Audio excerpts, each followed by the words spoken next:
Okay, hello everyone and কি বলা যায় গুড আফটারনুন।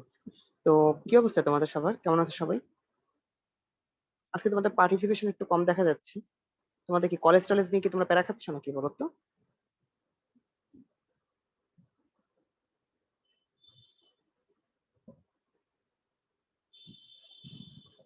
আচ্ছা, অনেক কলেজে মনে হয় এক্সাম চলে, তাই না? আচ্ছা, উদ্ভাসের এক্সাম চলে। আচ্ছা, পূর্ণতা বলে যে প্লাস কলেজ, উদ্ভাসের এক্সাম প্লাস কলেজের এক্সাম প্লাস কোচিং। জীবনটার পুরা কি মানে 12টা বেজে যাচ্ছে না? ওকে। তো ঠিক আছে, মানে একটু একটু প্যারা যাচ্ছে তোমাদের, বুঝতে পারতেছি।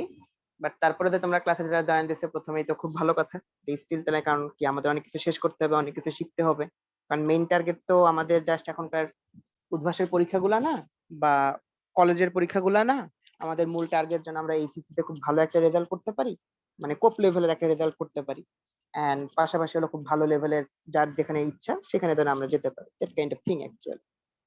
তো যাই হোক, তো প্রথমে সবাইকে welcome and again another one lecture, তাই না? এখন আজকে হলো আমাদের কি 6 নাম্বার লেকচার বা C6 আমরা যেটাকে বলতে পারি। সেখানে আমরা বেসিক্যালি হলো কি কেমিক্যাল চেঞ্জ নিয়ে আলোচনা করব। এন্ড এই লেকচারটা হলো কম্পারেটিভলি খুবই ইম্পর্টেন্ট, মানে যতগুলো লেকচার আছে তার মধ্যে। কারণ এখান থেকে প্রচুর পরিমাণে কোশ্চেন আসবেই। অবভিয়াসলি তোমরা ইন্টারেও কোশ্চেন কমন পাবা এন্ড অ্যাজ ইউজুয়াল তোমরা তো বুঝতেই পারতেছো যে অ্যাডমিশন বা অন্যান্য ক্ষেত্রেও যে কোশ্চেন গুলো আসবে। বাট এই টপিকটার ক্ষেত্রে বৈশিষ্ট্য হলো জিনিসটা কম্পারেটিভলি ইজি, বাট কনসেপ্টটাই অনেকেই কেন জানি কি মানে কমপ্লিকেটেড করে ফেলি আমরা। সো এই জন্যই হলো এই লেকচারটা রাখা। সো আমরা অনেক রকম কোশ্চেনই সলভ করবো আজকের ক্লাসে and hopefully at the end of the class it will be very much clear to you. And as usual তোমাদের সাথে আজকে ভোকালে আমি থাকবো হলো অর্ক। তো তোমাদের সাথে তো অনেকগুলো ক্লাসই নেওয়া হয়েছে এন্ড উই অল মানে নো ইচ আদার। জাস্ট তোমাদের ব্যাচ সম্পর্কে আমার একটা মাত্র দুঃখ থাকে, তোমরা রেসপন্স খুব কম করো। মানে বেশি মাত্রায় ভদ্র, এত ভদ্র হওয়া আবার ভালো না। মানে অনলাইনে বেশি ভদ্র হয়ে গেছে তোমরা। তো আর তোমরা কোশ্চেনও করো না, ক্লাসে রেসপন্সও কম করো। সো আজকে হোপফুলি এটা একটু করবা, কারণ আজকে ক্লাসে কোশ্চেন গুলো টপিক গুলো একটু মোটামুটি হার্ড প্রবলেম কিছু রাখার চেষ্টা করছি, হার্ড না মানে কোয়াইট গুড স্ট্যান্ডার্ড প্রবলেম কিছু রাখার চেষ্টা করছি আমরা, যাতে তোমাদের কাছ থেকে রেসপন্স রেটটা বেশি আসে, মানে তোমরা যদি একটু প্যারা খাও সোজা বাংলায় বলতে গেলে, ঠিক আছে? তো এই আর কি। তো যেহেতু এখন একটু তোমাদের উপস্থিতি একটু বাড়ছে, so we can start actually. So let's proceed. আর তোমাদের যদি কোনো কোশ্চেন থাকে টপিক রিলেটেড, সেগুলো তোমরা কিউএনএ তেও করতে পারো, যদি তোমরা কিউএনএ তে কোশ্চেন করো না, তো চাইলে সেগুলো তোমরা কিউএনএ তে করতে পারো। নিবিড় ভাইয়া সেই কোশ্চেন গুলোর অ্যান্সার দিয়ে দেবে। আর চ্যাট বক্সে তো আমি আছি, ঠিক আছে? ওকে, সো লেটস স্টার্ট। প্রথম যে ফ্যাক্টরটা হলো কেমিক্যাল ইকুইলিব্রিয়াম, বা আমাদের যে টপিকটা যেটা নিয়ে অ্যাকচুয়ালি আমরা ডিসকাস করব। So what is chemical equilibrium? প্রথমে আসো আমরা একটা জিনিস নিয়ে যদি একটু চিন্তা করি, এইখানে আমরা একটা গ্রাফ দেখার চেষ্টা করি। ধরো আমরা কি জানি যে আমাদের ধরো সাপোজ এ থেকে বি প্রডিউস হচ্ছে, এন্ড এটাকে আমরা কি বলতে পারি, রিভার্সিবল একটা রিয়াকশন, ঠিক আছে? সো রিভার্সিবল রিয়াকশনে যদি আমাদের এ থেকে বি প্রডিউস হয়, সো আমাদের সেই ক্ষেত্রে যেহেতু রিভার্সিবল রিয়াকশন আমি বলতেছি, তার মানে আমাদের বি থেকে এও কি হবে, প্রডিউস হবে। সো এ থেকে বি ক্রিয়েট হচ্ছে, বি থেকে এ ক্রিয়েট হচ্ছে, দুইটাই ঘটতেছে। বাট এ থেকে বি যে ক্রিয়েট হওয়া, এই টাইপের জিনিসটাকে ধরো আমি যদি বলি হলো কি আমাদের কিসের রিয়াকশন, ফরওয়ার্ড রিয়াকশন, রাইট? এই জিনিসটাকে আমরা বলতে পারি হলো ফরওয়ার্ড রিয়াকশন। অন্যদিকে আমাদের বি থেকে এ তৈরি হওয়ার যে ঘটনাটা, সেটাকে আমরা বলতে পারি হলো কি ব্যাকওয়ার্ড রিয়াকশন। এখন আমাদের যে ফ্যাক্ট হলো আমরা জানি যদি আমাদের রিঅ্যাকট্যান্টের পরিমাণ বা রিঅ্যাকট্যান্টের অ্যামাউন্টও যদি বেশি হয়, সো অবভিয়াসলি রিঅ্যাকশন রেট বেশি হবে। সোজা ভাষায় কনসেন্ট্রেশন বেশি হলে রিঅ্যাকশন রেট বেশি হবে। সিম্পল, তাই না? বেশি জিনিস আছে তারা বেশি রিঅ্যাক্ট করতে পারবে। তার মানে হলো এখন যে আমাদের একটা রিঅ্যাকশনের শুরুতে ফরওয়ার্ড রিঅ্যাকশন বা রেট অফ ফরওয়ার্ড রিঅ্যাকশন সেটা খুব বেশি থাকে, বাট আস্তে আস্তে সেটা কমতে থাকে। অন্যদিকে প্রথম দিকে ধর আমার শেয়ারিংটা মানে চলে গেছে। ওকে, আবার ঠিক আছে। অন্যদিকে আমাদের ব্যাকওয়ার্ডের ক্ষেত্রে, ধরো ব্যাকওয়ার্ড বানাতে আমি ভুল লিখছি, কি একটা অদ্ভুত বিষয়। সো ব্যাকওয়ার্ড রিঅ্যাকশনের ক্ষেত্রে যে আমাদের প্রথম দিকে তার রেট অত্যন্ত কম থাকে, কারণ আমাদের যদি কোনো প্রোডাক্ট নাই থাকে সেটা আবার কিভাবে রিঅ্যাকশন করবে, তাই না? সো আমাদের এই যে ব্যাকওয়ার্ড রিঅ্যাকশনের রেটটা সেটা আস্তে আস্তে বাড়তে থাকবে, কারণ কি আমাদের প্রোডাক্টের পরিমাণ বাড়বে আর সেটাই পরে রিঅ্যাকটেন্ট হিসেবে ইউজ হবে। তো এই দেখো আমাদের কত সুন্দরভাবে দুইটা গ্রাফ আছে। একটা হলো রিঅ্যাকশন রেট ভার্সেস টাইমের একটা গ্রাফ। সেক্ষেত্রে আমাদের বিষয়টা হলো কিরকম, আমরা দেখতে পাচ্ছি যে আমাদের রেট অফ ফরওয়ার্ড রিঅ্যাকশন সেটাকে আস্তে আস্তে কমতেছে। অন্যদিকে আমাদের কি রেট অফ ব্যাকওয়ার্ড রিঅ্যাকশন সেটা আস্তে আস্তে কি হচ্ছে, ইনক্রিজ করতেছে। And at some point both the rates are equal. So আমি বলতে পারি যেই মোমেন্টটা থেকে আমাদের ফরওয়ার্ড রিঅ্যাকশনের রেট আর ব্যাকওয়ার্ড রিঅ্যাকশনের রেট দুইটা ইকুয়াল হয়ে গেছে, সেই জিনিসটাকে আমরা বলতে পারি হলো ইকুইলিব্রিয়াম। তো দিস ইজ দ্য ইকুইলিব্রিয়াম, যেখানে আমাদের দুইটা রেটই সমান। তো এখন একটা জিনিস আমাদের জন্য খুবই আলোচ্য বিষয় বা খুবই ইম্পর্টেন্ট একটা বিষয়, যে আমাদের ইকুইলিব্রিয়ামে ফরওয়ার্ড রিঅ্যাকশনের রেট আর ব্যাকওয়ার্ড রিঅ্যাকশনের রেট এই দুইটা ইকুয়াল হয়ে যায়। বাট সেই ক্ষেত্রে আমাদের দুইটার ক্ষেত্রে কনসেন্ট্রেশন দুইটাকে যে একই হতে হবে সেরকম কিন্তু বিষয়টা না। এন্ড এই জিনিসটাকে যদি আমি তোমাকে একটা জিনিসটা দেখানোর চেষ্টা করি, এই গ্রাফটাকেই আমি সামনের পেজে তোমাকে দেখানোর চেষ্টা করি। ধরো সাপোজ আমাদের ক্ষেত্রে এরকম হতে পারে কনসেন্ট্রেশন ভার্সেস টাইমের একটা গ্রাফ। ধরো প্রথম দিকে আমাদের reactant, R for reactant and P for product. রিঅ্যাক্টেন্টের অ্যামাউন্টটা আস্তে আস্তে কমতেছে, প্রোডাক্টের পরিমাণটা আস্তে আস্তে বাড়তেছে। একটা পর্যায়ে যাওয়ার পরে রিঅ্যাক্টেন্টের অ্যামাউন্ট আর প্রোডাক্টের অ্যামাউন্ট দুইটার চেঞ্জ হচ্ছে না, মানে ফিক্সড হয়ে গেছে। দুইটা সমান সমান হতেও পারে, নাও হতে পারে। যেমন তুমি চিন্তা করো, এটা যদি আমাদের 1 নাম্বার গ্রাফ হয়, এটা যদি 2 নাম্বার গ্রাফ হয়, এটা যদি আমাদের 3 নাম্বার গ্রাফ হয়, তাহলে এই জায়গায় তুমি দেখো তো যে আমাদের 2 নম্বর গ্রাফের ক্ষেত্রে আমরা কি বলতে পারি। 2 নম্বর গ্রাফের ক্ষেত্রে দেখো আমাদের রিঅ্যাক্টেন্টের অ্যামাউন্টটা আস্তে আস্তে কমতেছে, বাট কমার পরে একটা জায়গায় সেটা ফিক্সড হয়ে গেছে, সেটা আর চেঞ্জ হচ্ছে না। আমাদের প্রোডাক্টটা সেটাকে আস্তে আস্তে বাড়তেছে, একটা জায়গায় বাড়ার পরে সে আর বাড়তেছে না, সে ফিক্সড হয়ে গেছে। তো এই পয়েন্টটাকেও কিন্তু আমি কি বলতে পারি, ইকুইলিব্রিয়াম পয়েন্ট আমি বলতে পারি। এটা হলো কিসের গ্রাফ? এটা হলো কনসেন্ট্রেশন ভার্সেস টাইমের গ্রাফ।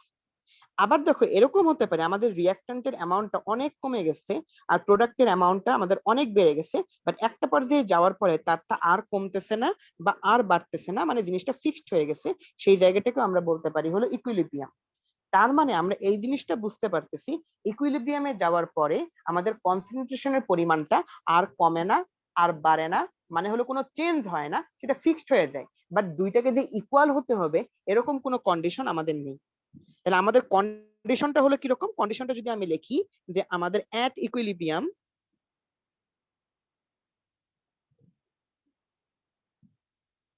আমাদের হলো রিঅ্যাকশনের রেট সমান, যে রিঅ্যাকশন রেট তার মানে হলো ফরওয়ার্ড রিঅ্যাকশনের রেট এন্ড ব্যাকওয়ার্ড রিঅ্যাকশনের রেট, এই দুইটা রিঅ্যাকশনের রেট হলো সমান, মানে একই হারে বা একই রেটে তারা রিঅ্যাকশন করতেছে। বাট আমার রিঅ্যাক্ট্যান্ট এন্ড প্রোডাক্ট এই দুইটার অ্যামাউন্ট আর কনসেন্ট্রেশন যে সেম, বিষয়টা মোটেও এরকম না। এই দুইটা চেঞ্জ হতে পারে। যেমন যদি দুইটাই সমান হয় তখন আমি বলতে পারি কে ইকুয়াল টু 1। কে মানে হলো কি, এই যে কে জিনিসটাকে আমরা বলতে পারি হলো আমাদের ইকুইলিব্রিয়াম কনস্ট্যান্ট। তাহলে সেই ক্ষেত্রে আমি বলতে পারি কে ইকুয়াল টু 1। যদি আমাদের এরকম হয় রিঅ্যাক্টেন্ট বেশি প্রোডাক্ট হলো কম, মানে সোজা ভাষায় আমাদের কে মানে হলো প্রোডাক্ট ডিভাইডেড বাই রিঅ্যাক্টেন্ট। সো আমি বুঝতেই পারতেছি যদি আমাদের প্রোডাক্ট আর রিঅ্যাক্টেন্ট দুইটার অ্যামাউন্ট সেম হয়, তার মানে আমি সেটার ক্ষেত্রে বলতে পারি যে আমাদের কে ইকুয়াল টু 1। যদি আমি পাই হলো আমার প্রোডাক্ট হলো বেশি রিঅ্যাক্টেন্ট হলো কম, তাহলে আমি পেতে পারি হলো কি আমাদের ইকুইলিব্রিয়াম কনস্ট্যান্ট সেটা গ্রেটার দেন 1। যদি আমি পাই হলো আমাদের রিঅ্যাক্টেন্ট হলো কি বেশি প্রোডাক্ট হলো কম, তাহলে সেক্ষেত্রে আমি বলতে পারি হলো কি কে লেস দেন 1। বাট এইটার ক্ষেত্রে আমাদের সবগুলোর ক্ষেত্রেই যে আমাদের কনসেন্ট্রেশন সমান হতে হবে বিষয়টা সেরকম না। এটা কোনো ইকুইলিব্রিয়ামের কন্ডিশন না। তাহলে ইকুইলিব্রিয়ামের কন্ডিশনটা হলো কি, রিঅ্যাকশন রেট সমান, কনসেন্ট্রেশন যা ইচ্ছা হতে পারে, বাট ইকুইলিব্রিয়ামে আসার পরে আমাদের ওই কনসেন্ট্রেশনটা যেটা আছে সেটাই থাকবে, ফিক্সড থাকবে, মানে সেটা আর চেঞ্জ হবে না। তাহলে তোমরা আমাকে সবাই বলো concentration versus time and reaction rate versus time, I mean এই যে ইকুইলিব্রিয়ামের কনসেপ্টটা, এটা তোমাদের সবার কাছে কি ফুললি ক্লিয়ার কিনা? ওকে, গুড। তো এইটা আসলে টাইম নিয়ে বুঝালাম, কারণ এই জিনিসটা আসলে তুমি ক্লাস 9-10 থেকেই তুমি কিন্তু ইকুইলিব্রিয়াম পড়তেছো। 9-10 থেকে লাস সাতেলিয়া পড়ছো, আরো অনেক কিছু পড়ছো। বাট এই জিনিসটা অনেকের কাছে ক্লিয়ার থাকে না, অনেকে আমরা মনে করে ফেলি যে আমাদের ইকুইলিব্রিয়াম মানে দুইটার অ্যামাউন্ট সমান। দুইটার অ্যামাউন্ট সমান না, রিঅ্যাকশন রেট সমান। ওকে, দ্যাট ইজ গুড। তো এখন হলো আমাদের খুব ভালো ভালো জিনিস আছে, আমরা কিছুক্ষণ আগেই না বলতেছিলাম যে আমাদের একটা চমৎকার জিনিস আছে, সেটা হলো কি কে। মানে হলো কি কেটাকে আমরা বলতেছিলাম ইকুইলিব্রিয়াম কনস্ট্যান্ট। এই কে জিনিসটাকে আমরা বলি হলো ইকুইলিব্রিয়াম কনস্ট্যান্ট, যেটা অ্যাকচুয়ালি কি জানো, সোজা ভাষায় আমরা বলতে পারি যে আমাদের প্রোডাক্ট এন্ড রিঅ্যাক্টেন্ট এই দুইটাই ইকুইলিব্রিয়াম বা এই ইকুইলিব্রিয়াম অবস্থায় এদের অ্যাক্টিভ মাসের রেশিও। এখন তোমাদের যে কোশ্চেন ভাই অ্যাক্টিভ মাস জিনিসটা কি? অ্যাক্টিভ মাস বলতে আমরা বুঝাই হলো যে জিনিসটা অ্যাকচুয়ালি ইফেক্ট ফেলে। যেমন তুমি চিন্তা করে দেখো, তোমাকে যদি আমি বলি আমার কাছে একটা সলিড আছে, সলিডের ক্ষেত্রে কনসেন্ট্রেশন এরকম, এখন তুমিই বলো তো সেটা কি কোনো মেক সেন্স করে? সলিডের ক্ষেত্রে তো কনসেন্ট্রেশন বলে কোনো টার্মসই নেই।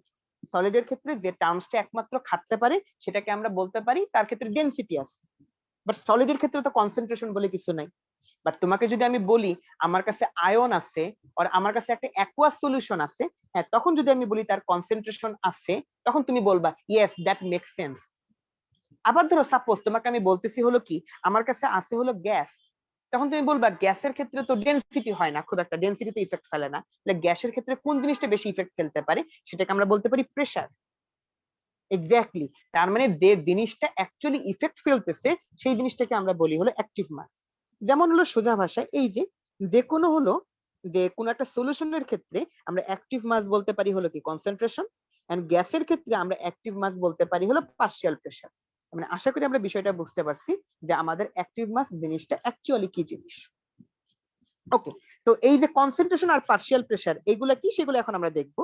যেমন হলো কনসেন্ট্রেশন আমরা মোটামুটি এইটা পারি, এটা অবভিয়াসলি আমরা পারি, চ্যাপ্টার 3 তেও একটু একটু পড়ে আসছি, সেকেন্ড পেপারে চ্যাপ্টার 3 আই মিন, সেখানে আমরা পড়ে আসছি যে আমাদের concentration I mean S or C equal to হলো কি mole number divided by volume, right? এটা আমরা জানি যে এটা হলো আমাদের concentration, concentration equal to mole number divided by volume, আর এইটাকে আমরা বলতেছি মোলারিটি, মানে molarity is one kind of concentration, right? Then another one thing is there that is called partial pressure. And what is partial pressure? Partial pressure বলতে আমরা যেটা বুঝি হলো ধরো সাপোজ একটা কোন একটা পটে আমার এ গ্যাস আছে বি গ্যাস আছে, মানে অক্সিজেন আছে নাইট্রোজেন আছে, মানে দুইটা গ্যাসই হলো একটা পটের মধ্যে আছে। এখন ধরো তোমাকে যদি জিজ্ঞেস করা হয় পুরা গ্যাসটার প্রেসার কত, তুমি সেটা বলতে পারবা যে অক্সিজেন আর নাইট্রোজেন দুইটা গ্যাস মিলে যে প্রেসার দিচ্ছে সেটাকে আমি বলতে পারতেছি টোটাল প্রেসার। বাট তোমাকে যদি কেউ জিজ্ঞেস করে এই টোটাল প্রেসারটার মধ্যে শুধুমাত্র অক্সিজেন কতটুকু প্রেসার দিচ্ছে, that would be the partial pressure of oxygen. তোমাকে যদি জিজ্ঞেস করা হয় যে একটা পটের মধ্যে যদি আমাদের কি কি থাকতেছে, যে নাইট্রোজেনও থাকতেছে অক্সিজেনও থাকতেছে, দুইটা মিলে একটা টোটাল প্রেসার দিচ্ছে, তাহলে ওর মধ্যে নাইট্রোজেনের প্রেসার কতটুকু সেটাকে আমরা বলতে পারি পার্শিয়াল প্রেসার অফ নাইট্রোজেন। তাহলে পার্শিয়াল প্রেসার জিনিসটা কি সে কনসেপ্টটা আশা করি তোমরা বুঝতে পারলে। And partial pressure equal to আমরা ক্যালকুলেট করার ক্ষেত্রে এইভাবে ক্যালকুলেট করি যে total pressure into or multiply mole fraction. এখন তোমাদের যে কোশ্চেন ভাইয়া এই মোল ফ্র্যাকশন জিনিসটা মানে কি? ধরো আমার কাছে দুইটা জিনিস আছে, একটাকে আমরা বলতে পারি হলো এ গ্যাস আর একটা হলো বি গ্যাস। আমার কাছে একটা পট আমি লিখি, একটা পটে আমাদের আছে হলো এ গ্যাস, আমাদের আছে হলো বি গ্যাস। তাহলে এখন এ গ্যাসের মোল নাম্বার হলো কত, মোল নাম্বার অফ এ, আর এখন টোটাল মোল নাম্বার কত, এ আর বি এর টোটাল মোল নাম্বার, মানে আমি বলতে পারি N of A plus N of B.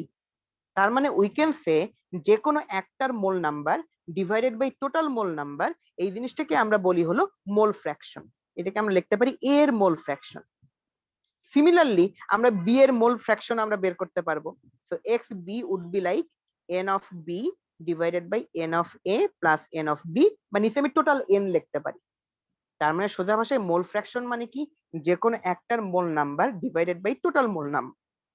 তাহলে আমি যদি মোল ফ্র্যাকশনকে যদি আমি টোটাল প্রেসার দিয়ে মাল্টিপ্লাই করি then we will get partial pressure. So there are two terms and generally two kind of active masses are there, one is partial pressure and another one is concentration. So সবাই একটু বলো তো partial pressure and concentration এই দুটা terms আমাদের সবার কাছে clear কিনা? Okay great.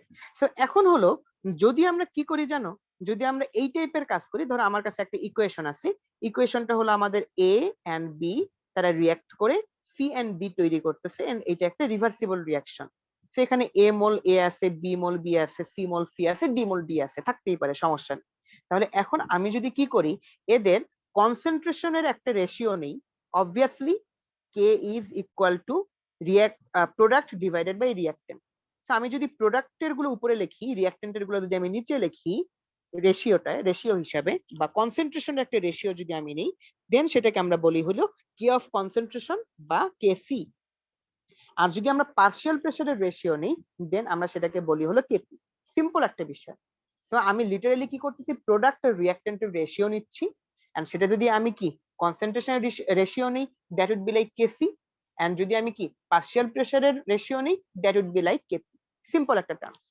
সো এই জায়গায় যে ফ্যাক্টরটা হলো সেই জিনিসটা তোমরা আগে থেকেও জানতে যখন তোমরা ফার্স্ট পেপারে চ্যাপ্টার 2 করে আসছো, কেএসপি কেআইপি ওই টাইপের ক্যালকুলেশন যখন তোমরা করে আসছো সলিউবিলিটি এর ক্ষেত্রে, আমরা কিন্তু জানি যে আমাদের কি, যদি কোনোটা আমাদের মোল নাম্বার থাকে বা মোল নাম্বারটা আমাদের কি হয়ে যায়, আমাদের পাওয়ার হয়ে যায়। এই দেখো, এই যে এ পাওয়ার হয়ে গেছে, বি পাওয়ার হয়ে গেছে, we know this kind of staff actually. So তার মানে আমরা দুইটা টার্ম সম্পর্কে জানলাম, একটা হলো কেসি, একটা হলো কেপি। এগুলাকে লিটারালি আমরা বলতেছি হলো কি ইকুইলিব্রিয়াম কনস্ট্যান্ট। এন্ড এই ইকুইলিব্রিয়াম কনস্ট্যান্টের ক্ষেত্রে কেসি হলো কি রেশিও অফ কনসেন্ট্রেশন, আর কেপি হলো কি রেশিও অফ পার্শিয়াল প্রেসার, কার, প্রোডাক্ট ডিভাইডেড বাই রিঅ্যাক্ট্যান্ট। তো এই যে আমাদের লিটারালি মানে আমাদের পুরো চ্যাপ্টারটার ক্ষেত্রে ম্যাক্সিমাম জিনিসের আমরা এটা এখন সলভ করতে পারবো যদি আমাদের এইটুকু জিনিসপাতিগুলো জানা থাকে। তো আশা করি এতটুকু আমরা মোটামুটি বুঝতে পেরেছি। তো এখন আসো এই জায়গায় হলো যে আমরা যে দুইটা ইকুইলিব্রিয়াম কনস্ট্যান্ট বের করতে পারলাম না, একটাকে আমরা বলতেছি কেসি, একটাকে আমরা বলতেছি হলো কেপি। তো এখন হলো এই যে কেপি এন্ড কেসি, এই দুইটার মধ্যে একটা চমৎকার রিলেশন আছে যে আমি যদি যে কোনো একটার ভ্যালু ক্যালকুলেট করে ফেলতে পারি তাহলে আমি আরেকটার ভ্যালু ক্যালকুলেট করতে পারবো। এন্ড তার ক্ষেত্রে আমাদের একটা চমৎকার ইকুয়েশন আছে। ইকুয়েশনটা হলো আমাদের এরকম, Kp equal to KC R T whole to the power del N. The only question remains, what is del n? Del n বলতে আমরা মেইনলি যেটা বুঝি হলো যে আমাদের প্রোডাক্টের মোল সংখ্যা মাইনাস রিঅ্যাক্ট্যান্টের মোল সংখ্যা। সো আমি লিখতে পারি হলো কি মোল সংখ্যা অফ প্রোডাক্ট মাইনাস মোল সংখ্যা অফ রিঅ্যাক্ট্যান্ট। আমি যদি তোমাকে একটা এখানে যদি একটা কোশ্চেন জিজ্ঞেস করি, যদিও সামনে আমাদের একটা পোল কোশ্চেন আছে, বাট আমি যদি এই জায়গাতে তোমাকে জিজ্ঞেস করি একটা ইকুয়েশন দিয়ে, ইকুয়েশন উড বি লাইক, আমাদের সবচেয়ে প্রিয় রিঅ্যাকশন বা সবচেয়ে কমন রিঅ্যাকশন যেটা আমরা লাইফে সবচেয়ে বেশি পরিমাণে ইউজ করে থাকি, তোমরা আমাকে বলো তো এই যে ইকুয়েশনটা, এইটার ক্ষেত্রে আমাদের ডেল এন এর ভ্যালু কত হবে?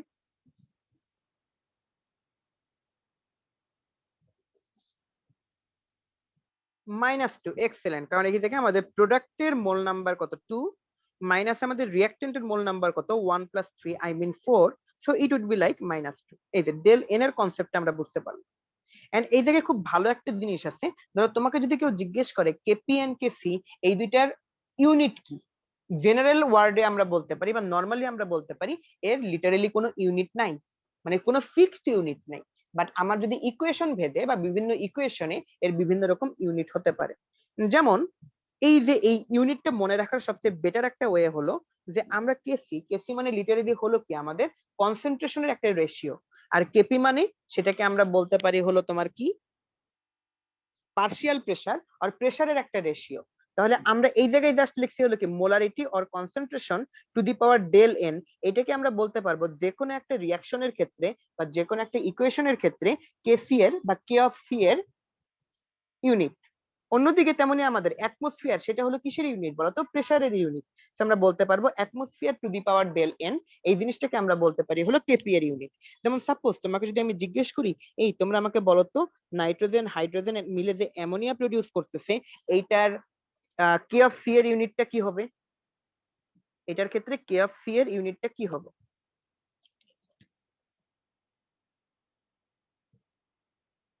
Exactly, mole per litre to the power কত হবে ডেল এন, আর ডেল এন তো আমি জানি সেটা হলো -2। So mole per litre to the power -2, simple concept তাই না?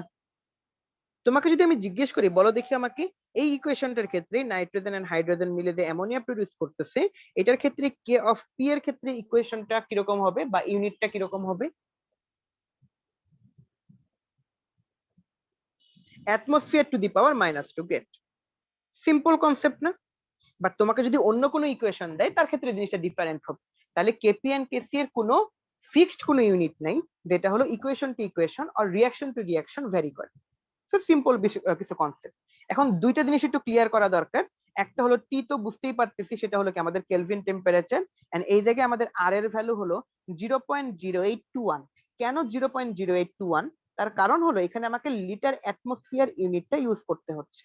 কেন লিটার অ্যাটমসফিয়ার ইউনিটটা আমাকে ইউজ করতে হচ্ছে?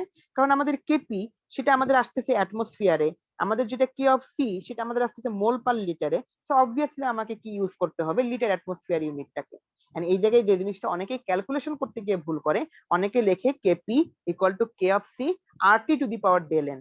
সো এখানে কিন্তু RT whole to the power DLN এই জায়গায় কখনো ভুল করা যাবে না। ওকে, সো যাতে তোমাদের ক্যালকুলেশনে কোনো মিস্টেক না হয়ে থাকে।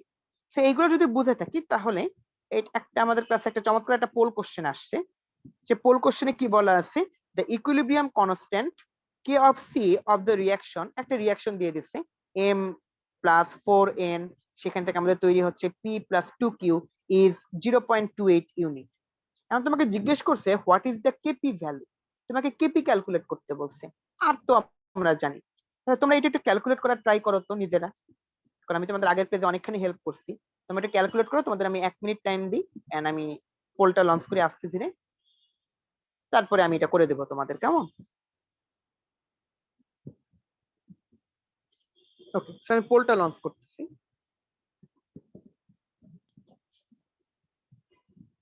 এক মিনিট টাইম রাখছি, তো টাইম রাখছি, তোমরা ধীরে সুস্থে ক্যালকুলেট করে দেন অ্যান্সারটা দাও।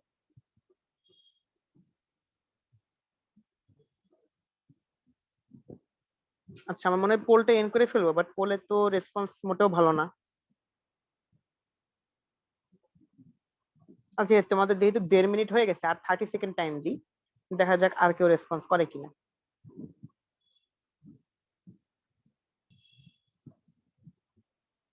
ওকে, তাহলে আসো এখন আমরা মনে হয় ক্যালকুলেশনটা তোমাদের দেখাতে পারি। আগে পোলটা এন্ড করি, তোমাদের সাথে যদি রেজাল্ট শেয়ার করি, যদিও পার্টিসিপেশন ইজ নট গ্রেট, 71% এ নাম্বারে রেসপন্স করছো, বাকিরা বি এন্ড সি তে রেসপন্স করছো। সো আমাকে করে দেওয়া লাগবে, ফার্স্ট আমি একটু করে দেওয়ার চেষ্টা করি। তো এই জায়গায় একটা জিনিস খেয়াল করে দেখো, তোমাকে ডেল এন এর ভ্যালুটা কত।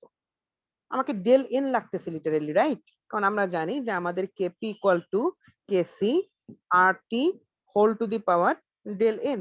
এখন তুমি কিছু সিম্পল জিনিস চিন্তা করো, ডেল এন কত, এই জায়গায় কত আছে 1 এন্ড 2, তার মানে কত, টোটালি 3, রাইট? এন্ড বলো তো আমাদের যে রিঅ্যাকটেন্টের আমাদের মোল নাম্বার কত, 5, 1 plus 4 I mean 5, so this should be like -2, right? আমি এখন বুঝতেই পারতেছি যে আমার ক্ষেত্রে ভ্যালুগুলো কিরকম আসবে। ডেল এন ইকুয়াল টু -2, আমি আর এর ভ্যালু জানি 0.0821, টি হলো আমাকে বলে দেওয়া আছে, কি বলে আছে, যে টেম্পারেচার কিছু বলে দেওয়া আছে। যে টেম্পারেচার যদি আমাকে কিছু বলে দেওয়া না থাকে, তাহলে আমরা নরমালি কি দিয়ে দিতে পারি বলো তো, যে দিয়ে দেওয়া আছে, টেম্পারেচার দেয়নি না। আচ্ছা, এই জায়গায় একটা টেম্পারেচার দেয়নি, 0.28 ইউনিট দিচ্ছে। ওকে, তাহলে কিছু যদি দিয়ে দেওয়া না থাকে, সেক্ষেত্রে আমরা নর্মাল ধরতে পারি, সেটা হলো 0°C টেম্পারেচার। বাট যেহেতু এখানে আচ্ছা, তার মানে একটু কোশ্চেন একটু ভুল আছে, এখানে একটা টেম্পারেচার থাকার কথা ছিল 27°C, কেমন? তো তার মানে তোমরা যেটা ক্যালকুলেট করছো, তোমরা ভ্যালু ছাড়াই ক্যালকুলেট করছো, so it should be like 27°C।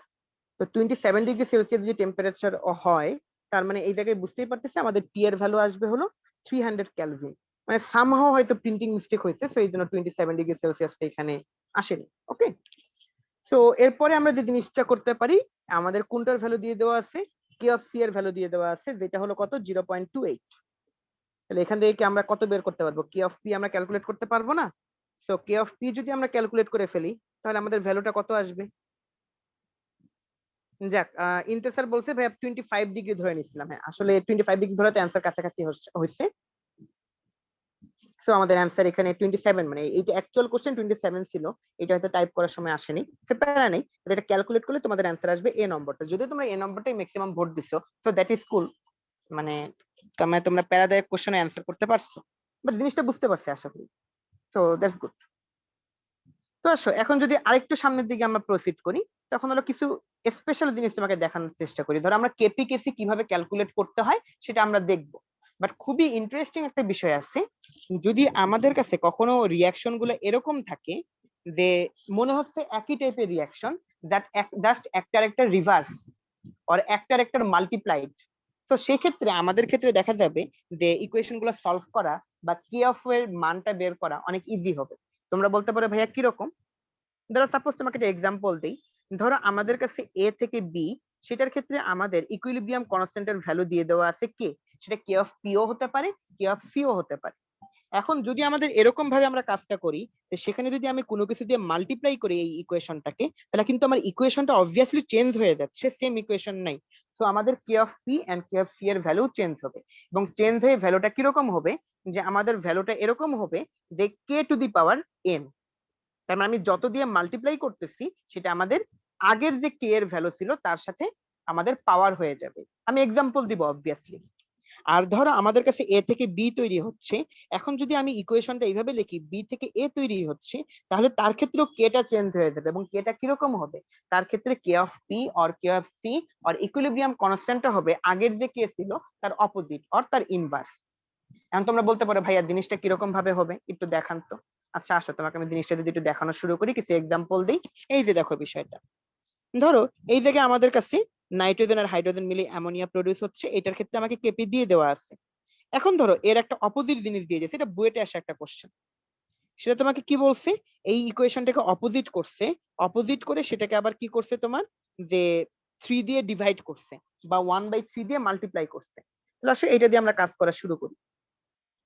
So এখন যদি আমি এটাকে অপোজিট করে ফেলি, যদি আমি লিখি হলো 2 অ্যামোনিয়া, সেখান থেকে ধরো আমার প্রডিউস হচ্ছে হলো কি নাইট্রোজেন প্লাস হলো 3 হাইড্রোজেন, তাহলে তোমরাই দেখে আমাকে বলো তো এই জায়গায় আমাদের কেপি এর ভ্যালুটা কত আসবে, কি মনে হয় তোমাদের?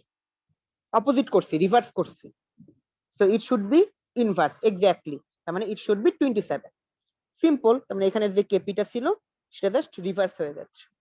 নেক্সট হলো এই জায়গায় সবগুলোকে আমি কি করতেছি 1/3 দিয়ে এখন মাল্টিপ্লাই করব। 1/3 2 অ্যামোনিয়া,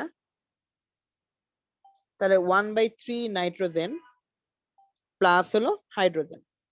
তার মানে এই জায়গায় আমি বুঝতেই পারতেছি আমাদের কেপি এখন কত আসবে, 27 টু দি পাওয়ার 1/3। তার মানে আমাদের বিষয়টা বুঝতেই পারতেছে, ইট should be like 3, right? Okay, so এই যে বলতো বিষয়টা কি সবাই বুঝতে পেরেছে কিনা, এটা কি খুব কঠিন কোশ্চেন ছিল? এই টাইপের কোশ্চেন নাকি বুয়েটে 17-18 সালে আসছে? সো অ্যাকচুয়ালি জিনিসপাতিগুলো কনসেপ্টটা ক্লিয়ার থাকলে ইট শুড বি ইজি অ্যাকচুয়ালি।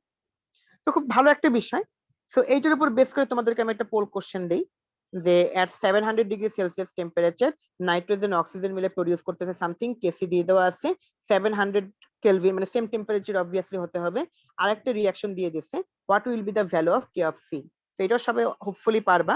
তো আমি আরেকটা পোল কোশ্চেন লঞ্চ করতেছি, এখানেও সবাই একটু কাইন্ডলি রেসপন্স করে। ওকে, তাহলে আমরা মনে হয় পোলটা এন্ড করে ফেলতে পারি। তো আমরা এখানে কানেকশনে মেবি একটু প্রবলেম হচ্ছে, তো তোমরা 1 মিনিট একটু ওয়েট করো কাইন্ডলি, কেমন?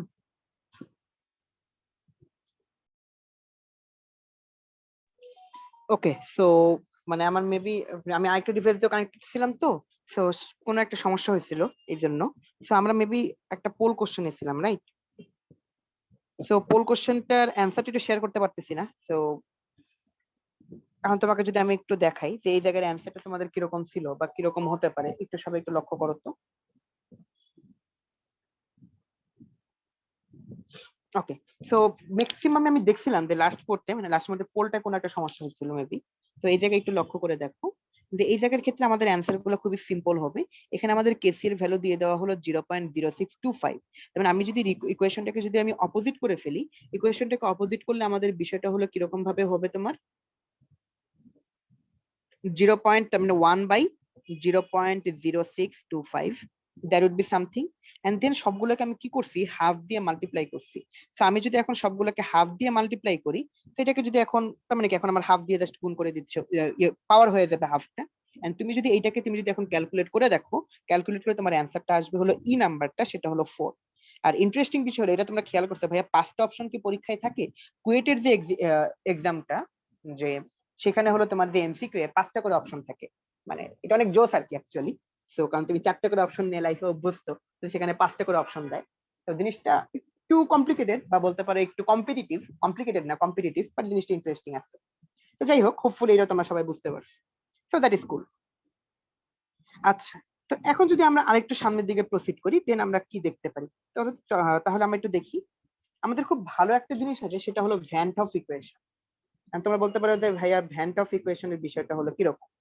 তো ভ্যান টফ ইকুয়েশন বোঝার আগে তোমাকে যদি আমি কয়েকটা জিনিস জিজ্ঞেস করি, ধরো আমাদের কাছে খুবই সিম্পল একটা ইকুয়েশন যদি আমরা লিখি, তোমরা অবভিয়াসলি সবাই আমরা কি স্ট্রেট লাইন করে আসছি। আমাদের যদি y = mx থাকে, তাহলে তোমরা বলো তো আমাদের ইকুয়েশনটা কিরকম হবে? অরিজিন থেকে, এক্স্যাক্টলি। তাহলে আমাদের ইকুয়েশনটা হবে অরিজিন থেকে। বাট আমি যদি কখনো লিখি হলো y equal to mx plus c, তাহলে সেক্ষেত্রে আমাদের ইকুয়েশনটা কিরকম হবে বলতো? সেক্ষেত্রে অরিজিন থেকে না, তাহলে এখানে প্লাস সি এই জিনিসটা হলো অ্যাকচুয়ালি কি ডিফাইন করে? এক্স্যাক্টলি এই জিনিসটা ডিফাইন করে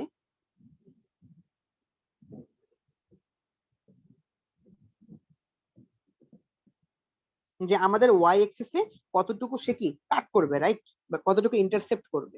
so this should be like that kind of. Next হলো আমরা জানি আমাদের এই যে এম, এই এমটাকে আমরা বলতে পারি হলো স্লোপ। যদি আমাদের স্লোপটা কিরকম হয়, স্লোপটা যদি আমাদের পজিটিভ হয়, so it should be like that. আর আমাদের স্লোপটা যদি নেগেটিভ হয়, then it should be like that, right? So এটাকে আমি বলতে পারি আমাদের এম হলো কি পজিটিভ, আর এই ক্ষেত্রে আমি বলতে পারি M equal to minus negative. So এখন আসো আমরা আরেকটা জিনিস জানি যে আমাদের যখন কোন একটা রিয়াকশন আমাদের হতে পারে কি এক্সোথার্মিক, আর আমাদের রিয়াকশন হতে পারে এন্ডোথার্মিক। এক্সোথার্মিক রিয়াকশনের ক্ষেত্রে আমরা ডেল এস এর ভ্যালুটা কিরকম জানি বলতো? পজিটিভ আর নেগেটিভ?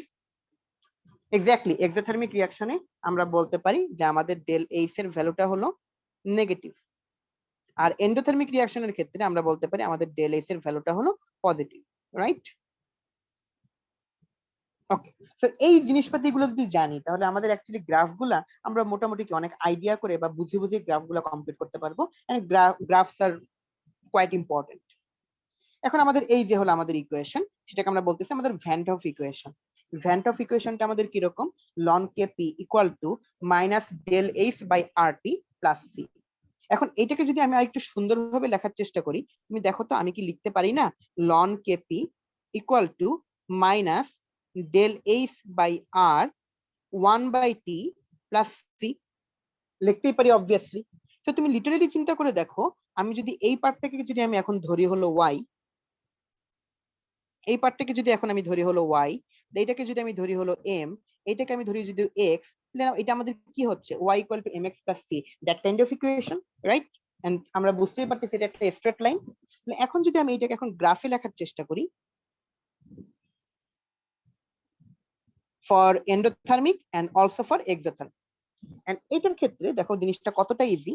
তোমরা আমাকে সবাই বলো তো, আমাদের এন্ডোথার্মিক রিঅ্যাকশনের ক্ষেত্রে ডেল এইচ কি পজিটিভ আর নেগেটিভ? ডেল এইচ হলো কি আমাদের পজিটিভ, এক্স্যাক্টলি। সেটা যদি আমাদের পজিটিভ হয়, তার মানে এই জায়গায় বুঝতেই পারতেছি যে আমাদের ডেল এইচ এর ভ্যালু হচ্ছে পজিটিভ। আমাদের আর থাকতেছে, আমি যদি একটা পার্টে রাখি হলো লন কেপি, একটা পার্টে আমি যদি রাখি হলো 1/t, তো আমাদের বিষয়টা অবভিয়াসলি কি হচ্ছে বলতো? আমাদের এই যে স্লোপটা, আমাদের স্লোপটা কিন্তু নেগেটিভই থাকতেছে, বা এই ইকুয়েশনের নেগেটিভটা কিন্তু তখন নেগেটিভই রয়ে গেছে। তো আমার গ্রাফটা হবে কিরকম? That kind of thing actually. এখন আমি এখনই আস্ক করতেছি না বুঝছো কিনা, কারণ পরেরটা বুঝলে এটা আরো ক্লিয়ার হবে। এখন ধরো আমাদের এক্সোথার্মিক রিঅ্যাকশন, আমরা জানি এক্সোথার্মিক রিঅ্যাকশনের ক্ষেত্রে ডেল এইচ হলো কি আমাদের নেগেটিভ। সো আমাদের ডেল এইচ এর ভ্যালু যদি হয় নেগেটিভ, তাহলে ইকুয়েশনে একটা নেগেটিভ আছে, তবে নেগেটিভ নেগেটিভের বিষয়টা কি পজিটিভ হয়ে যাবে না? আর জিনিসটা যদি পজিটিভ হয়ে যায়, তার মানে আমি এটা বুঝতেই পারতেছি তখন আমাদের জিনিসটা কিরকম হবে? তখন আমাদের জিনিসটা হবে হলো কি তোমার, আমাদের স্লোপটা হবে পজিটিভ। ওকে, তাহলে সেই ক্ষেত্রে আমাদের ইকুয়েশনটা কিরকম হবে বা গ্রাফটা কিরকম হবে? That kind of thing. তাহলে তোমরা আমাকে সবাই বলো তো, এই যে ভ্যান ডফের যে ইকুয়েশনটা, এটা এন্ডোথার্মিক এন্ড এক্সোথার্মিক দুইটা রিঅ্যাকশনের ক্ষেত্রে সবাই বুঝতে পারছো কিনা?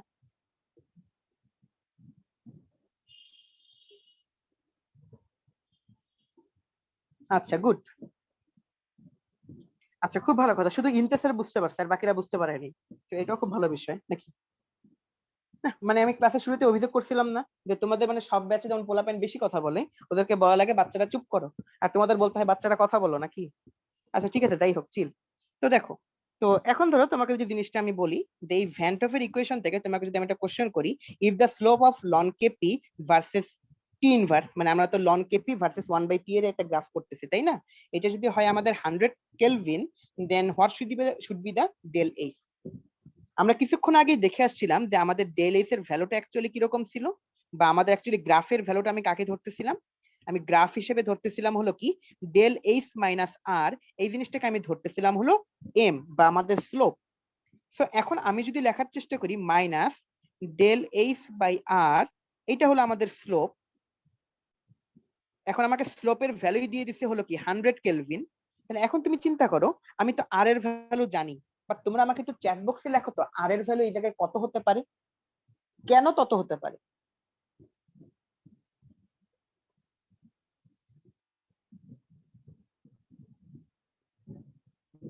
এক্স্যাক্টলি, এই জায়গায় আমাদের আর এর ভ্যালুটা হবে 8.314। কেন? তুমি দেখো এটা হলো ডেল এইচ। ডেল এইচ মানেই হলো এনার্জি। মানে যখনই তুমি লাইফে একটা জিনিস মনে রাখলে কখনোই এই ডেল এইচ এর ভ্যালু ভুল করবে না, যখনই আমাদের এনার্জির কোনো কোশ্চেন চলে আসছে তখনই আমাদের ক্ষেত্রে কি ইউজ হবে, যে অলওয়েজ আমাদের এসআই ইউনিট ইউজ হবে। বুঝতে পেরেছি বিষয়টা? সো আমাদের এসআই ইউনিট কোনটা এনার্জির ক্ষেত্রে? জুল। সো আমাকে এখন জুলের হিসাবটা করতে হবে, মানে 8.314।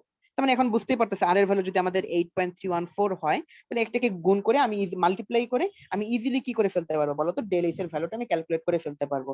এবং নিশ্চয়ই আমরা বুঝতে পারতেছি এটা কি টাইপের রিঅ্যাকশন হবে বলতো, exothermic or endothermic? Obviously it should be like exothermic reaction. আচ্ছা, খুব ভালো বিষয়। কারণ কি ডেল এইচ এর ভ্যালুটা নেগেটিভ আসতেছে, right? Okay, you got the point. তো আসো এই যে এখন ধরো আমরা যদি ভ্যান ডফের ইকুয়েশনটাকে যদি আমি কি দুইটা টেম্পারেচারের ক্ষেত্রে দেখতে চাই, তোমরা বলতে পারো ভাই দুইটা টেম্পারেচার কিরকম হতে পারে? ধরো আমাদের লন কেপি এর ইকুয়েশন তো আমরা জানি। এখন ধরো এখন আমি যদি এখন কেপি এর বদলে যদি আমরা আচ্ছা ইন্টিজার বলতে ভাই এক্সোথার্মিক বুঝলাম না। এই তুমি চিন্তা করো তো আমাদের ডেল এস এর ভ্যালুটা ফাইনালি ক্যালকুলেট করলে কি আসবে বলো তো? নেগেটিভ আসবে না? আর যদি আমাদের ডেল এস এর ভ্যালুটা যদি তোমার নেগেটিভ আসে, তার মানে সেটাকে কি আমি এক্সোথার্মিক রিঅ্যাকশন বলতে পারি না? বুঝতে পেরেছো ইন্টিজার? ওকে, গুড। তো এখন আসো যে আমরা যদি এখন লিখি হলো ভ্যান ডফের ইকুয়েশন যদি আমাদের দুইটা টেম্পারেচারে চাই, তোমরা বলতে পারো ভাইয়া কিরকম ভাবে দুইটা টেম্পারেচার? তুমি চিন্তা করে দেখো যে আমাদের ln Kp equal to minus del H by R 1/t plus C. তো এখন আমি যদি বলি হলো কি T1 টেম্পারেচার, T1 টেম্পারেচার আমি পাচ্ছি কি KP1। যদি T2 টেম্পারেচার হয় আমি পাচ্ছি হলো কি KP2। তাহলে এখন যদি আমি একটা থেকে আরেকটা কি করি, আমি যদি সাবট্রাক্ট করি, তাহলে আমাদের ইজিলি এই টাইপের একটা ইকুয়েশন চলে আসবে, ln KP2 minus ln KP1 equal to আমাদের কি আসতেছে minus del H by R 1/T2 মাইনাসে মাইনাসে plus del H by R 1/T1। তাহলে এখন নিশ্চয়ই আমরা বুঝতে পারতেছি আমি যদি লনটাকে কমন নেই, তাহলে আমি লিখতে পারবো easily KP2 divided by KP1।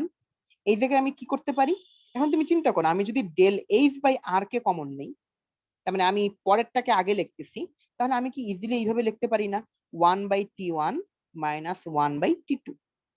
Simply done. So এটাকে আমরা বলতে পারি যে আমাদের দুইটা টেম্পারেচারের ক্ষেত্রে ভ্যান ডফের ইকুয়েশনটা কিরকম হবে। তো আশা করি সবাই এই জিনিসটা আমরা বুঝতে পেরেছি, রাইট? ওকে, গ্রেট। তো এখন এইটার আমাদের ইফেক্ট কোথায় বা কোথায় আমরা ইউজ করতে পারি? ধরো এই যে দেখো আমাদের কাছে একটা চমৎকার ইকুয়েশন দিয়ে দেওয়া আছে, PCl5 থেকে আমাদের তৈরি হচ্ছে PCl3 এন্ড ক্লোরিন। এই জায়গায় ডেল এইচ এর ভ্যালু দিয়ে দিচ্ছে হলো কি 90 কিলোজুল পার মোল। খুব ভালো কথা, দিয়ে দিতে পারে। তাহলে বলছে equilibrium constant for the reaction at 0°C এ দিয়ে দিচ্ছে, and what is the value of Kp for the reaction of temperature 27°C। বলতো এটাকে আমরা ক্যালকুলেট করতে পারবো না? অবভিয়াসলি আমরা ক্যালকুলেট করতে পারবো। কিরকম ভাবে? সরাসরি যদি আমি ইকুয়েশনটা লিখে দিই এখন, তাহলে আমি যদি লিখি হলো কি লন, তার মানে হলো কি KP2 ডিভাইডেড বাই হলো কি KP1 ইকুয়াল টু আমাদের থাকবে হলো কি ডেল এইচ ডিভাইডেড বাই হলো আর 1/T1 মাইনাস 1/T2। সো এখন আসে আমি ভ্যালুগুলা বসাই। ভ্যালুগুলা কিরকম বসাতে পারি? আমাকে যদি KP1, ধরো এই KP1 আমি ধরতেছি হলো কত, এখানে তোমার দিয়ে দেওয়া আছে হলো ইকুইলিব্রিয়াম কনস্ট্যান্ট, তাহলে KP কত আসতেছে 0.00564। এই জায়গায় আমাদের T1 তার মানে কত 0°C মানে হলো 273 কেলভিন। এই জায়গায় হলো KP2, তাহলে KP2 আমাকে ক্যালকুলেট করতে বলছে কত ডিগ্রি সেলসিয়াসে 27°C। তার মানে এখানে আমাদের আসবে হলো কত 27 মানে 300 কেলভিন। আমাকে ডেল এস এর ভ্যালু দিয়ে দিয়েছিল 90 কিলো জুল, বাট ইন্টারেস্টিং খেয়াল করো কিলো জুল দিয়ে দেওয়া আছে, আমার লাগবে হলো জুল। তার মানে হলো 90 ইন্টু 10⁻³ জুল। আর এর ভ্যালু তো আমরা জানি 8.314। সো এটা আমরা ক্যালকুলেট করে ফেলতে পারবো। বলো বিষয়টা কি সবাই বুঝতে পেরেছি? ওকে, গ্রেট। তো আসো এই জিনিসপাতিগুলো যদি আমরা বুঝে থাকি, দেন আমাদের আরেকটা জিনিস নিয়ে একটু বোঝা লাগবে, এন্ড যেই জায়গাটা হলো ক্লাসের সবচেয়ে ইন্টারেস্টিং জায়গা। ইম্পর্টেন্ট তো সবই, এন্ড এখন যেটা দেখবো সেটা হলো সবচেয়ে ইন্টারেস্টিং জায়গা, that is Kp and Kc calculation. তোমরা বলতে পারো যে ভাইয়া কেপিকেসি কিভাবে ক্যালকুলেট করে, হ্যাঁ সেটা নিয়ে আমরা একটু আলোচনা করার চেষ্টা করব। ধরো সাপোজ আমাদের কাছে যদি কখনো আচ্ছা মাঝখানে ইন্টেসের খুব ভালো একটা কোশ্চেন করছে, ভাই আগেরটা আরহেনিয়াস ইকুয়েশন না, ভ্যান্ট অফ আপনি বলতেছেন, হ্যাঁ আরহেনিয়াসের ক্ষেত্রে জাস্ট এই ডেল এইচ এর জায়গায় কি ছিল বলতো, ই ছিল বা ই এ ছিল, যেটাকে আমরা বলি হলো অ্যাক্টিভেশন এনার্জি। আমার যদি ডেল এইচ থাকে we call that vent of equation, যদি আমাদের ই এ থাকে সেটাকে আমরা বলি অ্যাক্টিভেশন এনার্জি, সেটা হলো আরহেনিয়াস ইকুয়েশন। গুড কোশ্চেন ইন্টেসের, বুঝছো? তো এখন ধরো আমাদের কেপি এন্ড কেসি এইগুলো নিয়ে যদি আমরা একটু আলোচনা করার চেষ্টা করি, তাহলে কেপি এন্ড কেসি সেটা তো আমরা কিছুক্ষণ আগেই দেখে আসলাম, বলো দেখলাম না যে আমাদের কেপি হলো কি ratio of partial pressure and K of C হলো কি রেশিও অফ কনসেন্ট্রেশন। তাহলে আমরা তো নিশ্চয়ই বুঝতে পারতেছি যে কেপি কেসি কিভাবে ক্যালকুলেট করে। এখন যদি আমাদের কখনো প্রেসার দিয়ে দেওয়া থাকে সেটাকে আমরা বলতে পারি হলো কি সেখান থেকে আমি কেপি ক্যালকুলেট করতে পারবো। কারণ কি বলো, তোমাকে পার্শিয়াল প্রেসার যদি বের করতে হয় আমার টোটাল প্রেসার তো জানতেই হয়, তাই না? আমাকে যদি টোটাল প্রেসার না দিয়ে দেওয়া থাকে আমরা কি কোনোভাবে পার্শিয়াল প্রেসার বের করতে পারবো? না, পারবো না। That kind of. এখন হলো আমাদের যদি ভলিউম দিয়ে দেওয়া থাকে তাহলে সেখান থেকে আমি হলো কি কে অফ সি ক্যালকুলেট করতে পারবো। আর আমার কাছে যদি ভলিউম এন্ড প্রেসার দুইটাই যদি দিয়ে দেওয়া থাকে তাহলে সেখান থেকে আমি কি কেপি এন্ড কেসি দুইটাই আমি ক্যালকুলেট করতে পারবো। তার মানে যেমন আমার কাছে যদি কি দিয়ে দেওয়া থাকে অনলি প্রেসার বা total pressure, then we can calculate KP. যদি আমাদের দিয়ে দেওয়া থাকে volume we can calculate KC. আমাদের কাছে যদি দিয়ে দেওয়া থাকে কি volume and pressure both, then we can calculate both. আর যদি নাও দিয়ে দেওয়া থাকে আমরা জানি যদি আমাদের টেম্পারেচার দিয়ে দেওয়া থাকে তাহলে তখন আমরা একটা থেকে আরেকটা কনভার্ট করতে পারি। আর আমার কাছে যদি টেম্পারেচার না দিয়ে দেওয়া থাকে তখন যদি আমি কেপি বের করতে চাই অবভিয়াসলি প্রেসার থাকতে হবে, কে অফ সি ক্যালকুলেট করতে চাইলে অবভিয়াসলি কনসেন্ট্রেশন থাকতে হবে বা ভলিউম থাকতে হবে। আর যদি আমাকে কি দুইটাই ক্যালকুলেট করতে চাই তখন দুইটাই থাকতে হবে যদি টেম্পারেচার দিয়ে দেওয়া না থাকে। আর থাকলে তো তখন একটা বের করতে পারলে আরেকটা আমরা বের করতে পারবো। তো এইগুলো যদি আমরা মোটামুটি একটু একটু বুঝে থাকি তাহলে একটা জিনিস যদি আমরা একটু চিন্তা ভাবনা করে দেখি যে এখানে বেশ কিছু বাংলা মানে ইংলিশ কথাবার্তা লিখে দেওয়া আছে। সেটা হলো কিরকম, যে আমরা নর্মালি আমাদের যে রিঅ্যাক্টেন্ট গুলার ক্ষেত্রে এই জায়গা খুবই একটা ইম্পর্টেন্ট জিনিস, সেটা একটু খেয়াল করে দেখো যে ইনিশিয়াল মোল অফ রিঅ্যাক্টেন্ট যদি না দিয়ে দেওয়া থাকে তাহলে আমাদের ইনিশিয়াল মোল গুলাকে আমরা ইকুয়েশন থেকে ধরে নেই। কিরকম আমি তোমাকে দেখাবো একটু পরে। আর প্রোডাক্টটাকে যদি কিছু সম্পর্কে কিছু লেখা না থাকে আমরা ধরে নেই ইনিশিয়ালি প্রোডাক্ট জিরো, কারণ আমাকে তো প্রোডাক্ট তৈরি হতে হবে, ইনিশিয়ালি তো কোনো প্রোডাক্ট থাকে না, ইনিশিয়ালি রিঅ্যাক্টেন্ট থাকে। তো আমরা ধরে নেই ইনিশিয়ালি প্রোডাক্ট হলো জিরো। আর যদি আমাকে কখনো কি দিয়ে দেওয়া থাকে বলতো, ইনিশিয়াল মোল যদি দিয়ে দেওয়া থাকে তাহলে সেটাকে আমরা বলতে পারি হলো কি সেটা ইউজ করতে হবে। এখন এই কথাবার্তাগুলো তোমাদের কাছে একটু বেশ কনফিউজিং লাগতেছে এবং লাগবে, লাগারই কথা। তো সেই জিনিসটা আমি তোমাকে একটু ইকুয়েশন আকারে দেখানোর চেষ্টা করি। সবাই একটু এই জায়গায় খুব মনোযোগ সহকারে দাও, তাহলে তোমাদের কেপিকেসির ক্ষেত্রে অনেক কিছু ক্লিয়ার হয়ে যাবে। ধরো আমার কাছে একটা ইকুয়েশন আছে, নাইট্রোজেন, হাইড্রোজেন, সেখান থেকে আমার তৈরি হচ্ছে হলো অ্যামোনিয়া, 3 মোল 2 মোল। এখন ধরো সাপোজ আমি তোমাকে ইকুয়েশনে এইভাবে বলতেছি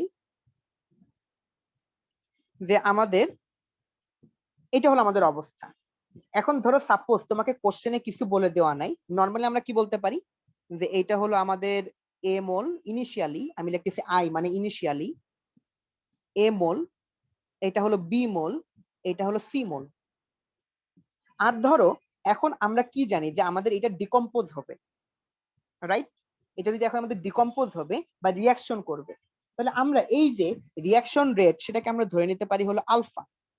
আমি যদি ধরে নিই আমাদের রিয়াকশন রেট বা ডিকম্পোজিশন রেট বা ডিসোসিয়েশন রেট সেটাকে যদি আমি আলফা ধরে নেই তাহলে আমাদের 1 মোলের জন্য আলফা পরিমাণ ডিসোসিয়েটেড হয় বা আলফা পরিমাণ ডিকম্পোজ হয়।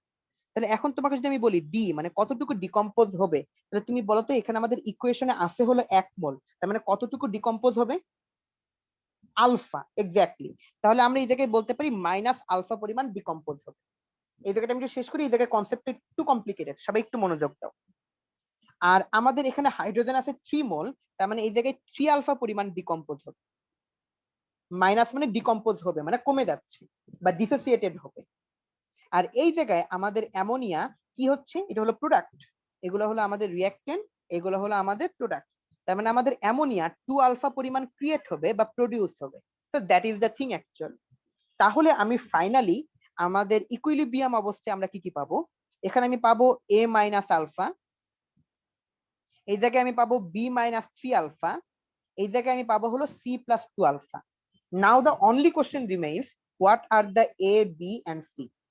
এই জায়গাটি হলো সবচেয়ে ইন্টারেস্টিং বিষয়। এখন ধরো তোমাকে কোশ্চেনে কিছু দিয়ে দেওয়া নাই,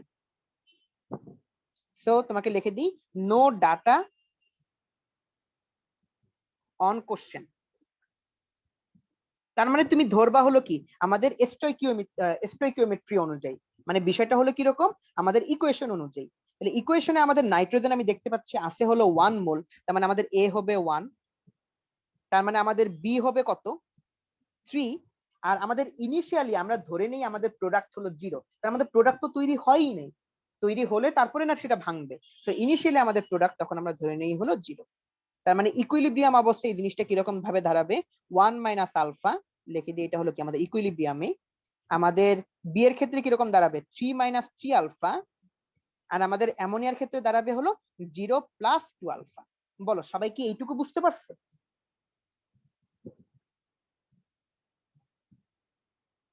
বাট ধরো এখন আমাকে কোশ্চেনের ডেটা দিয়ে দেওয়া আছে, কোশ্চেনের ডেটা দিয়ে দিয়েছে এরকম যে আমাকে দিয়ে দেওয়া আছে ইনিশিয়ালি এইভাবে লেখা আছে, initially 5 mole nitrogen 10 mole hydrogen reacts, এইভাবে ধরো লিখে দেওয়া আছে। মানে ইনিশিয়ালি ডেটা দিয়ে দেওয়া আছে, তাহলে তখন আমাকে সেটা ইউজ করতে হবে।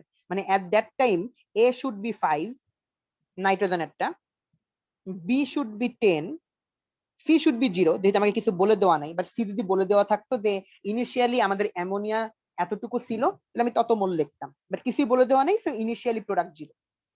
তো তার মানে এই জায়গায় ইকুইলিব্রিয়ামে আমাদের জিনিসটা কিরকম ভাবে দাঁড়াবে বুঝতেই পারতেছি। আমাদের দাঁড়াবে হলো কি এ মাইনাস আলফা, মানে আলফা যেটা মানে ডিসোসিয়েটেড অ্যামাউন্ট, কতটুকু ডিসোসিয়েটেড হবে এটা অলওয়েজ ইকুয়েশন অনুযায়ী। তার মানে এটা দাঁড়াবে তখন 5 মাইনাস আলফা। আমাদের এইটার ক্ষেত্রে মানে হাইড্রোজেনের ক্ষেত্রে জিনিসটা দাঁড়াবে হলো 10 মাইনাস 3 আলফা, আর এটার ক্ষেত্রে দাঁড়াবে 0 প্লাস 2 আলফা। তাহলে বলো এই যে কনসেপ্টটা আমাদের প্রায় প্রবলেম হয় যে আমি কত মাইনাস কত আলফা লিখবো, তো সেই কনসেপ্টটা কি সবার কাছে ক্লিয়ার হয়েছে আমাকে একটু বলো তো। কারণ এইটা হলো খুবই ইম্পর্টেন্ট একটা ফিচার বা খুবই ইম্পর্টেন্ট একটা জিনিস actually. Okay, so that is cool. যাক, তাহলে এতটুকু যদি বোঝা হয়ে থাকে তাহলে আমরা এরপরে সবচেয়ে ইম্পর্টেন্ট পার্টে আমরা একটু যাব, সেটা হলো কি কেপি এন্ড কেসি এর ক্যালকুলেশন। বাট তার আগে আমি তোমাদের একটা একটু ব্রেক দিই, কেমন? সো তোমাদের একটা ব্রেক দিই, ব্রেকের পরে আমরা কেপি কেসি এর ক্যালকুলেশন করবো, এন্ড আর অল্প কিছু জিনিসপাতি আমাদের বাকি থাকবে। তারপরে আমরা হলো কি পিএইচ বা ওই টাইপের জিনিসটা হলো কি আমরা ক্যালকুলেশন নিয়ে চিন্তা ভাবনা করে থাকি, ঠিক আছে? তো তাহলে এক কাজ করি, আমরা একটু ব্রেক নিই। আচ্ছা, তোমাদের একটু টাইম ব্রেক দিই, দাঁড়া দেখি এখন বাজে হলো কত, 4 বাজে, অলমোস্ট 4। তাহলে তোমাদের আমি হলো কত 4-5 পর্যন্ত বা 4-7 পর্যন্ত একটা ব্রেক দিই, 7 মিনিটের ব্রেক দিই, কেমন?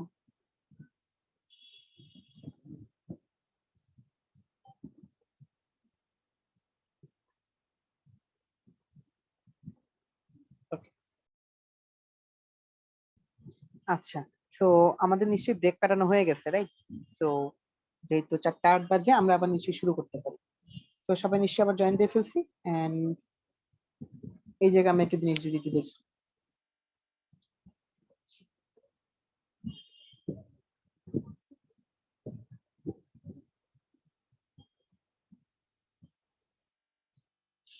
ওকে, তাহলে চলো যদি আমরা একটু শুরু করি, সবাই নিশ্চয়ই রেডি, তাহলে চলো একটু জিনিসপাতিগুলো আমরা একটু দেখার চেষ্টা করি। আচ্ছা, মাঝখানে মনে হয় আমার একটু এই জায়গায় ফ্লাকচুয়েট করতেছিল নেটওয়ার্কে, যার কারণে মনে হয় একটু আগে তোমাদের স্ক্রিন শেয়ারটা অফ হয়ে গেছিল। তোমরা আমাকে একটু বলো তো আমার সাউন্ড এন্ড ভয়েস বোথ তো ক্লিয়ার, রাইট?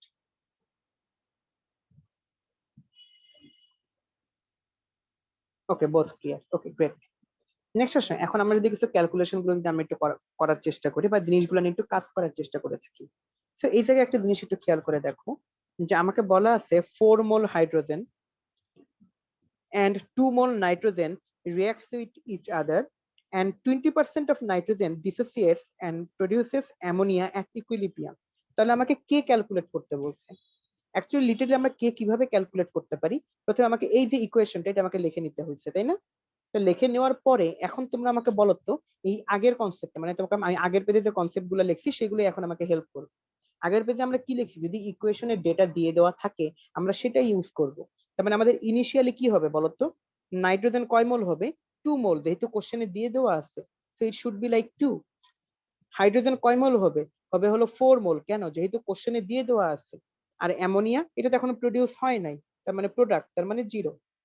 দেন এখন আমরা যদি বলি আমাদের ডিসোসিয়েট হয় কতটুকু, যদি আমাদের ডিসোসিয়েটেড রেট কত যদি হয়, আমাদের যদি ডিসোসিয়েশন রেট যদি হয় আলফা, তার মানে এটা অবভিয়াসলি আলফা পরিমাণ ডিসোসিয়েটেড হবে। এইটা কতটুকু ডিসোসিয়েটেড হবে, -3 আলফা। আর এইটা তার মানে কতটুকু প্রডিউস হবে, এটা প্রডিউস হবে হলো আমাদের 2 আলফা পরিমাণ, রাইট। এরপর নিশ্চয়ই তুমি বুঝতে পারতেছো এট ইকুইলিব্রিয়াম আমাদের জিনিসটা হলো কিরকম দাঁড়াবে, 2 minus alpha, it should be like 4 minus 3 alpha. আর এই জায়গায় আমাদের হলো কত, 0 প্লাস 2 আলফা বা 2 আলফা। এখন ধরো তোমাকে এই জায়গায় বলে দেওয়া আছে হলো কি, তোমাকে ভি দিয়ে দেওয়া আছে, ভি হলো 2 লিটার। এখন তোমাকে বলছে হলো কি বের করতে, এখানে আর কি কি ডেটা দিয়ে দেওয়া আছে, দিয়ে দেওয়া আছে 20% অফ নাইট্রোজেন ডিসোসিয়েটস, তার মানে নাইট্রোজেনের 20% ডিসোসিয়েশন হয়। তার মানে হলো আমাদের আলফার ভ্যালু হলো কত, তোমরা বলতে পারো যে আমাদের আলফার ভ্যালু কত, বলা আছে নাইট্রোজেন যতটুকু ছিল তার 20% ডিসোসিয়েশন এর ঘটে, তাই না। তার মানে বিষয়টা হলো কি রকম, ইনিশিয়ালি কতটুকু ছিল 2, তাহলে তার 20% মানে কত বলতো, ইনটু তার 20% মানে হলো 20 ডিভাইডেড বাই 100, রাইট। সো এটাই হলো কি আমাদের আলফার ভ্যালু। তার মানে আমাদের আলফার ভ্যালু কত আসতেছে, 2 ইনটু এখান থেকে আসতেছে হলো 0.2, মানে আমাদের মাল্টিপ্লাই করলে ইট শুড বি লাইক 0.4। মানে এখান থেকে আমি পাচ্ছি হলো আমাদের আলফার ভ্যালু হলো কত, 0.4। বলো বিষয়টা কি সবাই বুঝতে পেরেছি, কারণ 20% অফ নাইট্রোজেন ডিসোসিয়েটস, মানে সিম্পল কোশ্চেন অনুযায়ী। তাহলে এখন তুমি চিন্তা করো আমি যদি আলফা পেয়ে যাই, তার মানে কি আমি সবগুলোর কনসেন্ট্রেশন বের করতে পারবো না। আর আমাদের অ্যাকচুয়ালি আমরা কি জানি যে আমাদের কে মানে কি হবে বলতো, কে মানে হলো আমরা জানি আমাদের কিসের কিসের ক্যালকুলেশন গুলো হয়, আমাদের অ্যামোনিয়া কনসেন্ট্রেশন স্কয়ার, নাইট্রোজেনের কনসেন্ট্রেশন এন্ড হাইড্রোজেনের concentration, it should be like cube, simple বিষয়। আর এই থেকে অ্যামোনিয়ার কনসেন্ট্রেশন তার মানে কত আসবে, 2 ইনটু 0.4 ডিভাইডেড বাই ভলিউম, তাই না। কনসেন্ট্রেশন মানে তো আমরা জানি যে আমাদের কনসেন্ট্রেশন মানে হলো কি mole number divided by volume. তাহলে আমি জাস্ট একটা বের করে দেখাই বা সবগুলোই বের করে দেখাই, সমস্যা তো নেই অ্যাকচুয়ালি। তাহলে আমি যদি এখন নাইট্রোজেনেরটা বের করতে চাই, তাহলে নাইট্রোজেন কত আসবে, 2 মাইনাস 0.4 ডিভাইডেড বাই ভলিউম, সেটা হলো 2।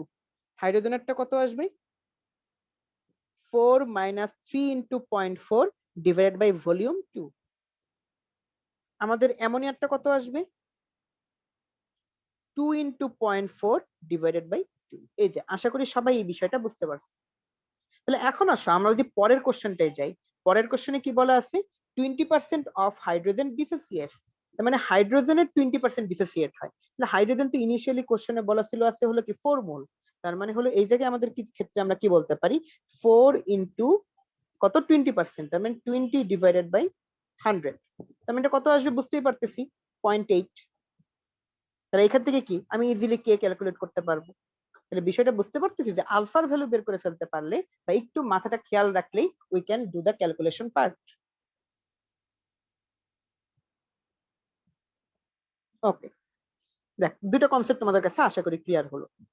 নেক্সট আসো তাহলে তোমাকে যদি আমি এখন একটা প্রবলেম দিয়ে দিই, তোমাকে এই জায়গায় বলা আছে 15.6% PCl5 is separated at temperature 30 degree Celsius and 1.5 atmosphere pressure. Determine the value of KP at that temperature. তোমাকে এখন কেপি ক্যালকুলেট করতে বলছে, যেখানে PCl5 এর কি হয়েছে বলতো 15.6% সেপারেটেড করা হয়েছে। সেই কোশ্চেনটা আমরা কিভাবে সলভ করতে পারি তোমাদের মনে হয়, তো তোমরা একটু ট্রাই করো। ট্রাই করে তোমরা অ্যানসারটা আমাকে চ্যাট বক্সে দাও, এখন আমি পোলটা লঞ্চ করতেছি না, অ্যানসারটা চ্যাট বক্সে দাও। তো তোমাদের জন্য আমি 1 মিনিট টাইম দিই, প্যারা নেই।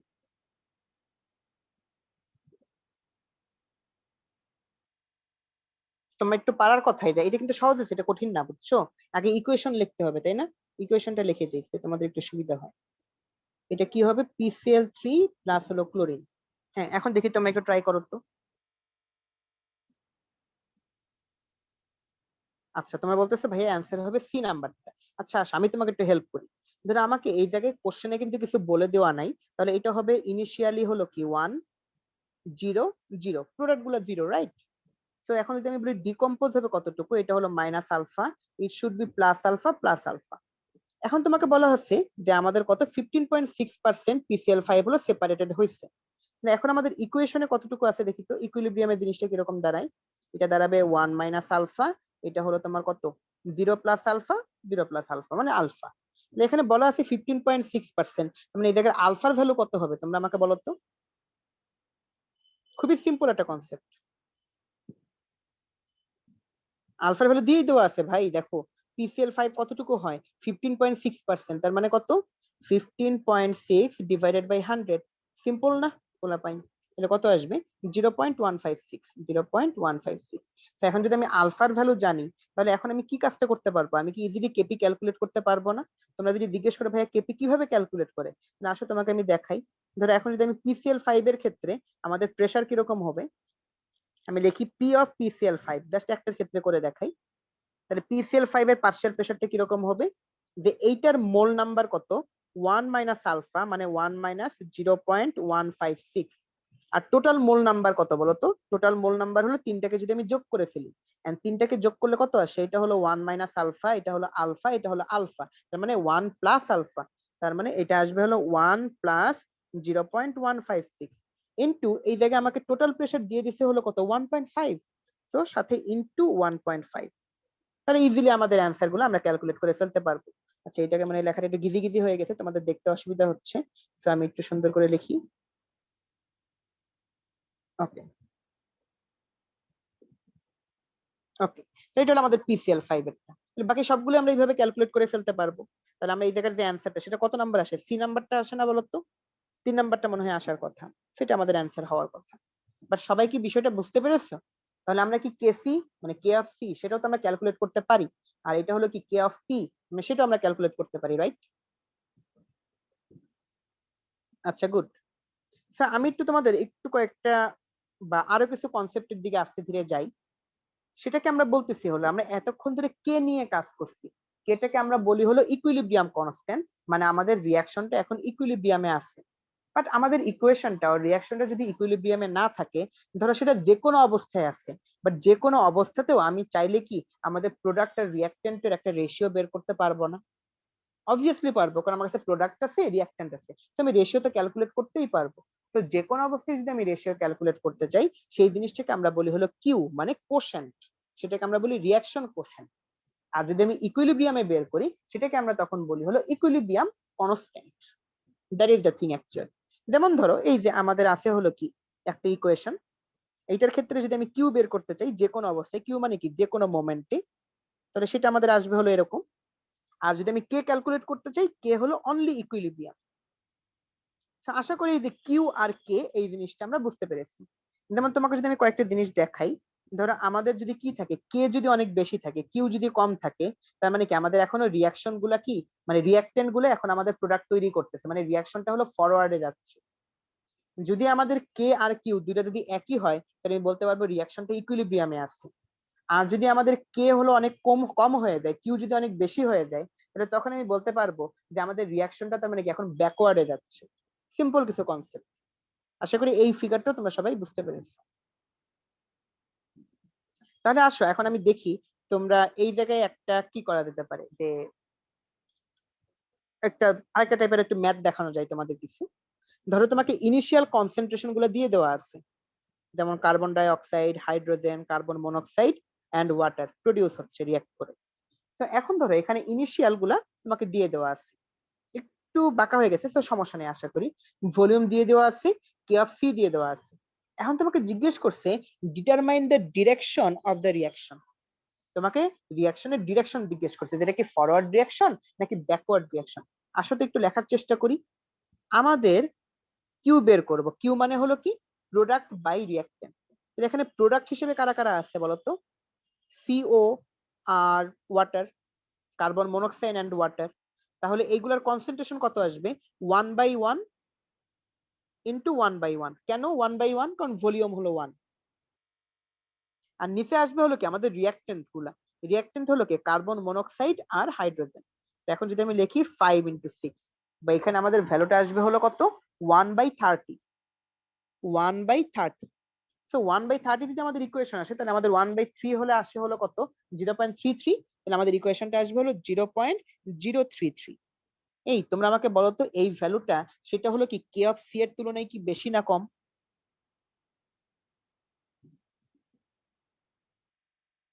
বেশি, এক্স্যাক্টলি। তাহলে এইটা হলো greater than K of C. তাহলে আমরা আগের পেজে দেখে আসছিলাম না, যদি আমাদের কিউ যদি কে এর চেয়ে বেশি হয় তার মানে আমাদের রিয়াকশনটা হলো ব্যাকওয়ার্ড। আমি নিশ্চয়ই আমি বুঝতে পারতেছি এখন আমাদের রিয়াকশনটা কিরকম হচ্ছে, আমাদের রিয়াকশনটা হচ্ছে হলো ব্যাকওয়ার্ড। বিষয়টা কি সবাই বুঝতে পেরেছে বলতো?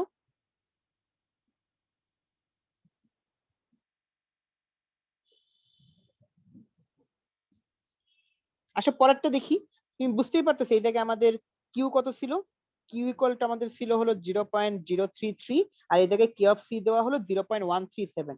আমি বুঝতেই পারতেছি আমাদের কে অফ সিটা বেশি। কে অফ সি যদি বড় হয়, কিউ যদি স্মল হয়, আমরা বুঝতেই পারতেছি আমাদের রিয়াকশনটা ফরওয়ার্ডে যাচ্ছে। তো এই যে একটা কনসেপ্ট, তাহলে বুঝতেই পারতেছে এই টাইপের কোশ্চেন গুলো হলো খুবই ইম্পর্টেন্ট। বা ট্রিকি কোশ্চেন করতে চাইলে এইসব জায়গা থেকে করা যায়, খুবই সিম্পল বাট একটু ট্রিকি। আচ্ছা, তো এটা যদি বোঝা হয়ে থাকে তাহলে তোমাকে যদি আমি আরেকটা পোল কোশ্চেন দিব, এন্ড এই পোল কোশ্চেনটা মোটামুটি ইজি। বলা আছে primary concentration of A and B of reversible reaction দিয়ে দেওয়া আছে, ইকুইলিব্রিয়াম কনস্ট্যান্ট দিয়ে দেওয়া আছে K of C equal to 2 আর রেসপেক্টিভলি 0.5 এন্ড 0.1, মানে এ আর বি এর কনসেন্ট্রেশন দিয়ে দিচ্ছে। দেন বলতেছে how many mole per liter is the concentration of B at equilibrium condition of the reaction। মানে ইকুইলিব্রিয়াম কন্ডিশনে আমাদের কি অবস্থাটা হবে বা কিরকম অবস্থাটা হবে বা রিয়াকশনে। তো তোমরা এইটা একটু ট্রাই করে দেখো তো, দেন আমি এটা সলভ করে দিচ্ছি, প্যারা নেই। এখানে আমি পোল লঞ্চ করতেছি না, তোমরা অ্যানসারটা আমাকে চ্যাট বক্সে দিও এবং আমি টাইম দিচ্ছি, 1 মিনিট টাইম দিচ্ছি, সো প্যারা নেই অ্যাকচুয়ালি। আচ্ছা তোমরা মনে হয় করতে গিয়ে প্যারা খাচ্ছ নাকি, কিভাবে প্রসিড করবো অনেকে বুঝতেছে না। আচ্ছা ঠিক আছে, তাহলে এখন তোমাদের কারো লেখা দরকার নেই, এখন সবাই স্ক্রিনে কনসেন্ট্রেট করো, আমি করে দিচ্ছি। তো প্রথম কথা হলো আমাদের এ থেকে বি তৈরি হচ্ছে।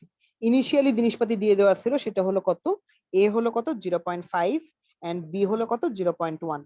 তাহলে এখন আমি যদি লিটারালি কিউ বের করে থাকি, কিউ বের করলে আমি এখন একটা জিনিস বুঝতে পারবো, কিউ মানে হলো কি, আমি বলতে পারি বি বাই এ, মানে 0.1 ডিভাইডেড বাই হলো কত 0.5 বা 1/5 মানে হলো 0.2।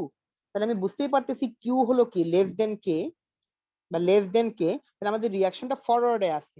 তুমি বলতে পারো ভাই এটা করার কি কোনো দরকার ছিল বা আমাদের ম্যাথের জন্য ডিরেক্ট লাগতেছে, ডিরেক্ট না, আমাদের বুঝার জন্য যে আমাদের রিয়াকশনটা আসলেই ফরওয়ার্ডে যাচ্ছে। আমাদের রিয়াকশনটা ব্যাকওয়ার্ডেও যাইতে পারতো, তাই না? আমি বুঝতেছি আমাদের রিয়াকশনটা ফরওয়ার্ডে যাচ্ছে, তার মানে আমাদের এখন ডিকম্পোজ হবে কিরকম, এটা আমাদের 0.5 মাইনাস আলফা, আর এটা হলো আমাদের 0.1 প্লাস আলফা। এতটুকু আমাদের কি হচ্ছে, ডিকম্পোজ হচ্ছে। সরি, এতটুকু আমাদের ডিকম্পোজ হবে, এটা কি আলফা পরিমাণ, আর এইটা আমাদের তৈরি হবে হলো আলফা পরিমাণ।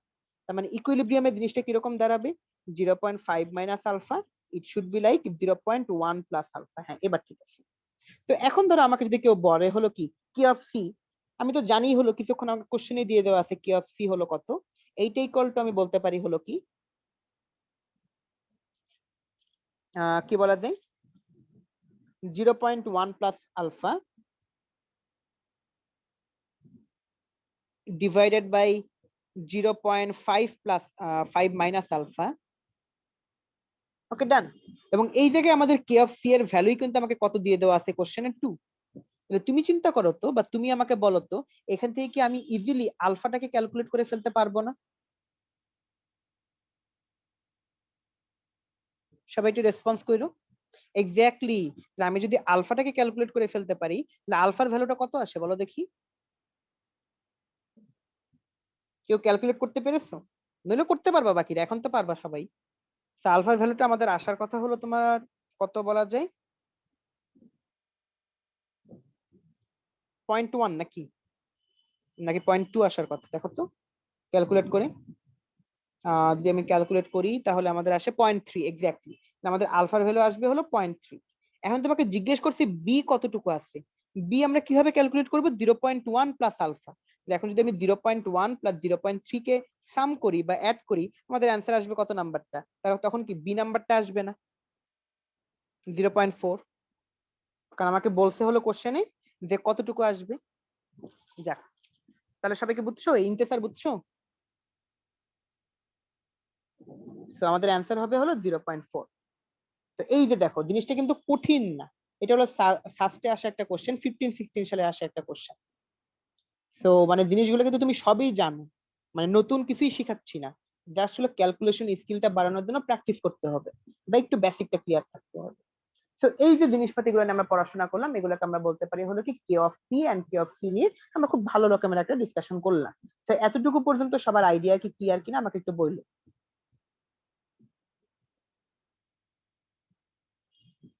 ওকে, তাহলে এখন তোমরা একটা কাজ করতে পারো, এখন তোমরা তোমাদের একটা বলি, তোমরা 30 সেকেন্ডের একটা ডিপ ব্রেথ নাও, কারণ তারপর আমরা আরেকটা টপিক নিয়ে আলোচনা করব, দ্যাট ইজ যে আমরা বলতে পারি কিছু অ্যাসিড আর বেস নিয়ে আমরা কিছু আলোচনা করব, অ্যাসিড বেজের ইকুইলিব্রিয়াম বিষয়টা, মানে পিএইচ পিওইচ এইসব টপিক। সো 30 সেকেন্ড একটা ডিপ ব্রেথ নাও সবাই, কারণ মাথা নিশ্চয়ই তোমাদের একটু হ্যাং করা শুরু করছে। তো 30 সেকেন্ড একটু মাথাটাকে রেস্ট দাও। ওকে, তাহলে যেহেতু একটু ডিপ ব্রেথ দিছি, তো এখন হলো আমরা আরেকটু কিছু নিয়ে একটু পড়াশোনা করতে পারি বা একটু জিনিসপাতি নিয়ে আমরা আগাতে পারি। ওকে, তাহলে চলো একটু আবার লক্ষ্য করি অ্যাসিড বেস। এন্ড অ্যাসিড বেজের ক্ষেত্রে যে অ্যাসিড কোনটা বেস কোনটা এগুলোর জন্য আমাদের বিভিন্ন রকমের থিওরেম আছে।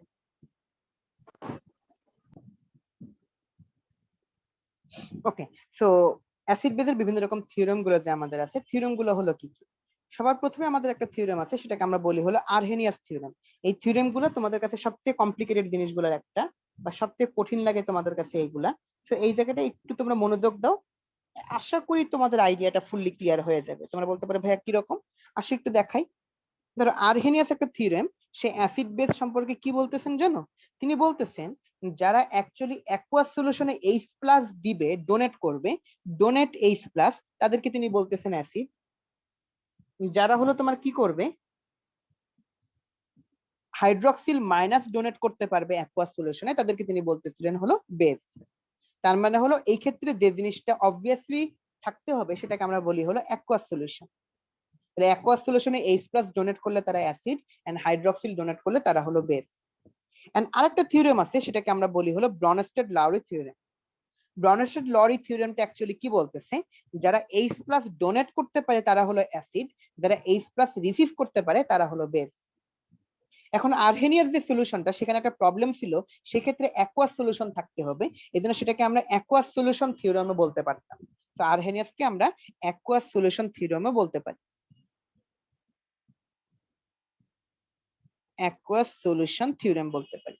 আর ব্রনস্টেড লরি থিওরেমটাকে আমরা প্রোটন থিওরি বলতে পারি বা প্রোটোনিয়ান থিওরি বলতে পারি।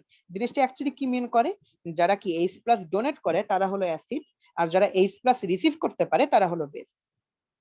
অন্যদিকে আমাদের আরেকটা থিওরেম আছে, সেটাকে আমরা বলি হলো লুইস থিওরেম, সেটাকে আমরা বলতে পারি হলো ইলেকট্রন থিওরি বা ইলেকট্রনিয়ান থিওরি।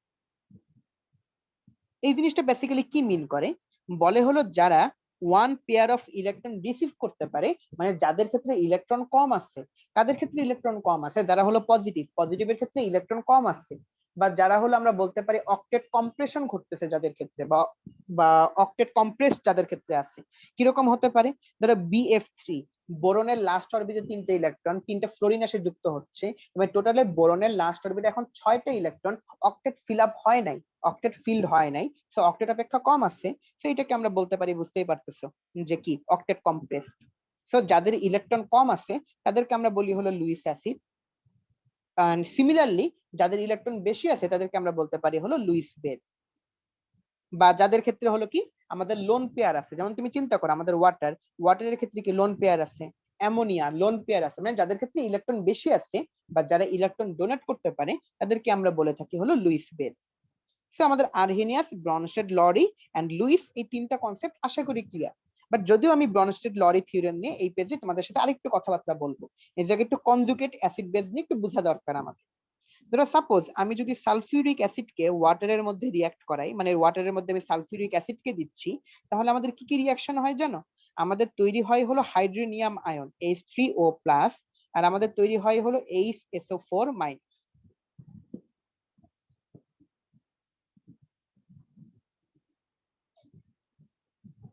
তো এখন আমাদের বিষয়টা হলো কিরকম ভাবে হতে পারে বা কিরকম ভাবে জিনিসটা আমরা বলতে পারি। তাহলে এখন তোমাকে আমি দেখাই যে এখন তুমি চিন্তা করো সালফিউরিক অ্যাসিড একটা H+ ডোনেট করছিল, ডোনেট করে এই অবস্থায় দাঁড়াইছিল, যেহেতু ডোনেট করতে পারতেছিল এই জন্য এটাকে আমরা বলতেছিলাম হলো অ্যাসিড। অন্যদিকে আমাদের ওয়াটার সে একটা H+ রিসিভ করছে, এই জন্য এটাকে আমরা বলতেছিলাম হলো বেস। অন্যদিকে সালফিউরিক অ্যাসিড H+ ডোনেট করার পরে এই অবস্থায় দাঁড়াইছে, এই জন্য এটাকে আমরা বলবো সালফিউরিক অ্যাসিডের কনজুগেট। আর তেমনি H3O+ কে আমি বলতে পারি হলো ওয়াটারের কনজুগেট। সিমিলারলি যে আমাদের এই জায়গায় H3O+ সে এখন পজিটিভ, তবে সে তার কাছে এখন H+ বেশি আছে, সে এখন আবার H+ ডোনেট করতে পারে, তার মানে হলো তাকে তখন আমি আবার বলতে পারি হলো অ্যাসিড। অন্যদিকে HSO4- সে একটা H+ ডোনেট করা অবস্থায় আছে, মানে সে এখন আবার H+ থেকে রিসিভ করতে পারে, তাকে আমি বলতে পারি হলো বেস। তার মানে সোজা ভাষায় তোমাকে যদি আমি কয়েকটা জিনিস বলার চেষ্টা করি, এই জায়গায় একটু লক্ষ্য করে দেখো যে আমাদের যদি অ্যাসিড থাকে তাহলে অ্যাসিডের কনজুগেটকে আমরা বলতে পারি হলো বেস। আমাদের কাছে যদি কি স্ট্রং অ্যাসিড থাকে, স্ট্রং এর কনজুগেট হবে হলো উইক। তোমরা বলতে পারো ভাইয়া জিনিসটা কি রকম? যেমন সালফিউরিক অ্যাসিডকে আমরা জানি হলো কি স্ট্রং অ্যাসিড, তার মানে এইটার যে বেস তৈরি হচ্ছে, কনজুগেট বেসটা তৈরি হচ্ছে, সেটা হবে উইক।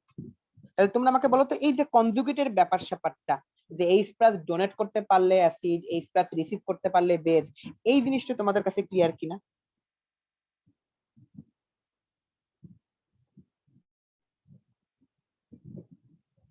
আচ্ছা, ওকে। তো যাক, এতটুকু পর্যন্ত যদি তোমাদের ক্লিয়ার হয়ে থাকে তাহলে তো খুবই ভালো একটা বিষয়। তাহলে চলো আমরা আরেকটু সামনের দিকে আগাই। তো এই জায়গায় আমাদের একটা ভালো কোশ্চেন আছে, তো এই কোশ্চেনটা মনে হয় একটু পরে রাখার কথা ছিল।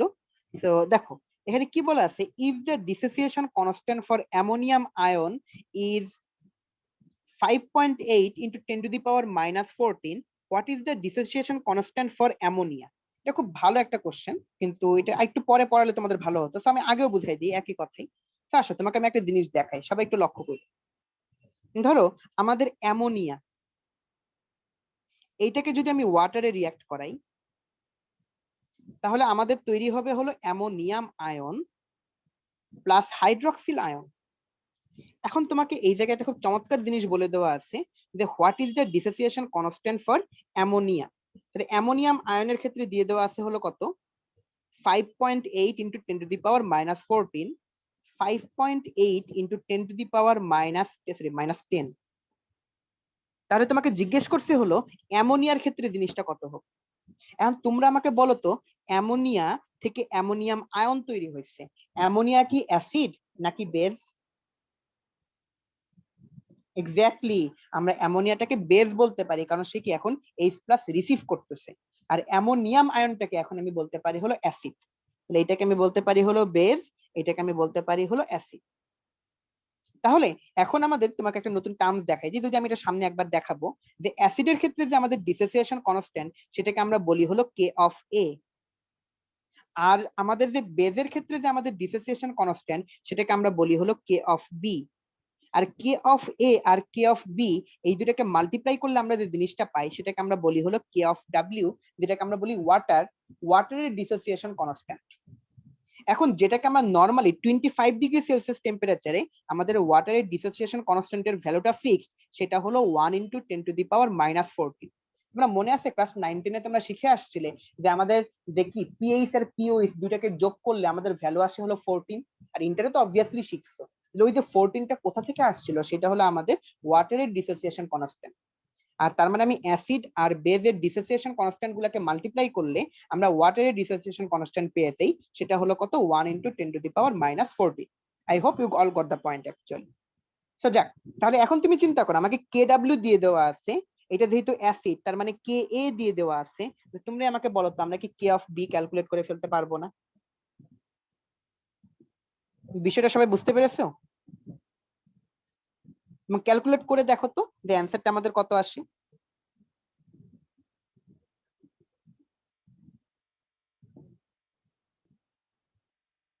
তোমরা কি ক্যালকুলেট করছো? আচ্ছা, ইন্টেন্সর একটা ভালো কোশ্চেন করছে ভাই, অ্যাসিড আর বেজের ডিসোসিয়েশন কনস্ট্যান্ট ডিটারমাইন করার জন্য আমরা কি সবসময় ব্রনস্টেড-লাউরি ফলো করব? এক্স্যাক্টলি, আমরা সবসময় ব্রনস্টেড-লাউরি থিওরেমটাই আমরা ফলো করার একটা চেষ্টা করব বা ফলো করব অ্যাকচুয়ালি। আর আরো বিভিন্ন রকম ওয়ে আছে যেটা নিয়ে আমরা এখন পড়াশোনা করব। বাট এই জায়গায় তোমাদের আমার জাস্ট একটা জিনিস আমি তোমাদের বোঝাতে চেয়েছিলাম, সেই জিনিসটা হলো এরকম। ও আমার স্ক্রিন শেয়ারিং অফ হয়ে গেছে, দাঁড়াও। যে জিনিসটা আমি তোমাকে অ্যাকচুয়ালি বলার চেষ্টা করতেছিলাম, যে এই জিনিসটা তোমাকে আমি বোঝানোর চেষ্টা করতেছিলাম, যে আমাদের K of A into K of B equal to K of W. এতটুকু সবাই বুঝতে পেরেছে কিনা আমাকে একটু বললো। এন্ড আমাদের অ্যান্সার মনে হয় কত, সি নাম্বারটা আসার কথা, তাই না? 1.72 ইনটু 10⁻⁻5। ওকে, যাক, এতটুকু পর্যন্ত আমরা আশা করি বুঝতে পেরেছি। তো এখন আসো, তোমাকে যদি আমি সিমিলার বিষয় নিয়ে আরেকটু কথাবার্তা বলি, বা ওই টাইপের জিনিসপাতি নিয়ে তোমাদের সাথে আমি আরেকটু জিনিসপাতি যদি বলি, সেটা হলো কিরকম। আমরা জানি হলো আমাদের কাছে দুইটা টার্মস আছে, একটা হলো পিএইচ, একটা হলো পিওএইচ। পিএইচ মানে হলো কি,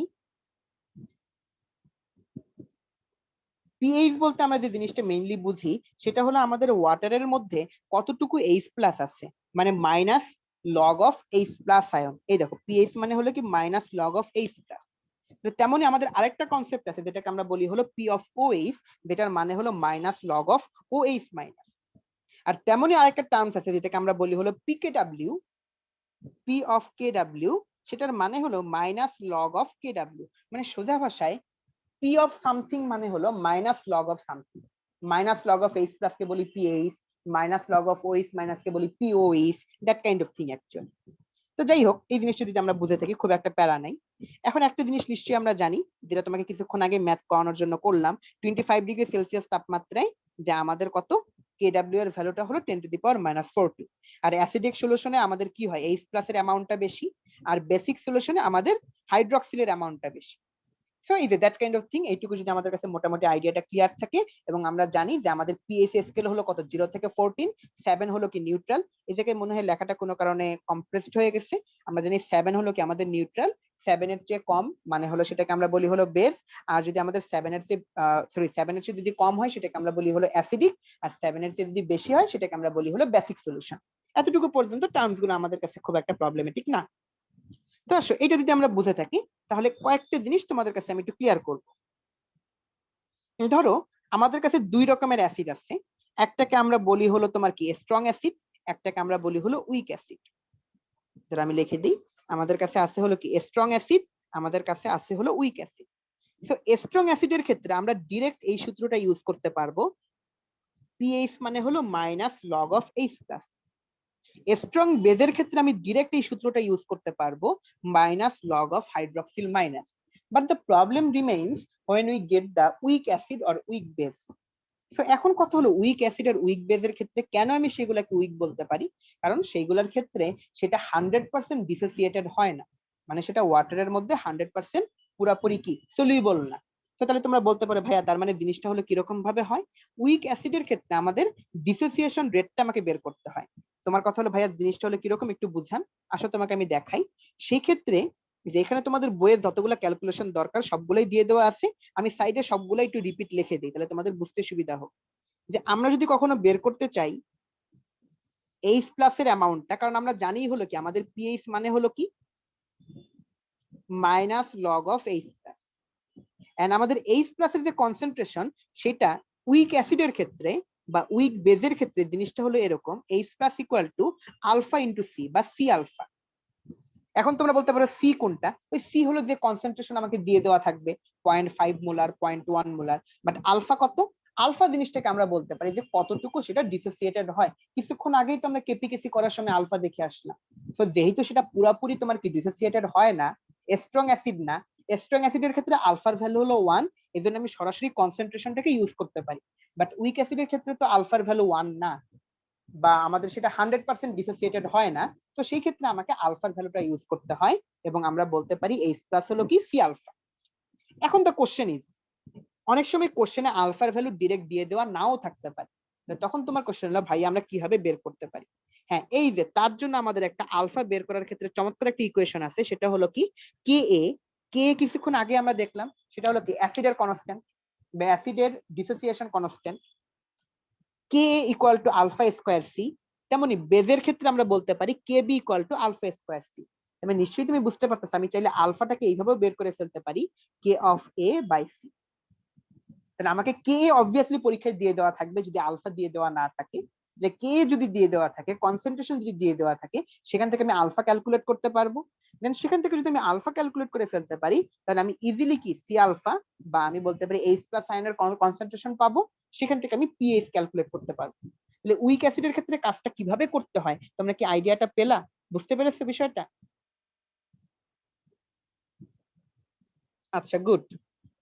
সো তাহলে এইগুলো নিয়ে যদি আমরা মোটামুটি বুঝি, তাহলে দেখো একটা কোশ্চেন আছে, যে কোশ্চেনটা কি বলা আছে, 1.35 gram HCl is dissolved in 3 liter solution. Determine the pH. pH calculate করতে বলছে। এটা তো নরমাল জিনিস, এটা তো কোনো কঠিন কিছু না, জাস্ট HCl। HCl এর ক্ষেত্রে আমরা কি জানি, যে আমাদের pH কিভাবে বের করতে পারি, minus log of H plus. তাহলে H প্লাস আয়নের কনসেন্ট্রেশন, এখন আমাকে বের করতে হবে HCl এর কনসেন্ট্রেশন কত।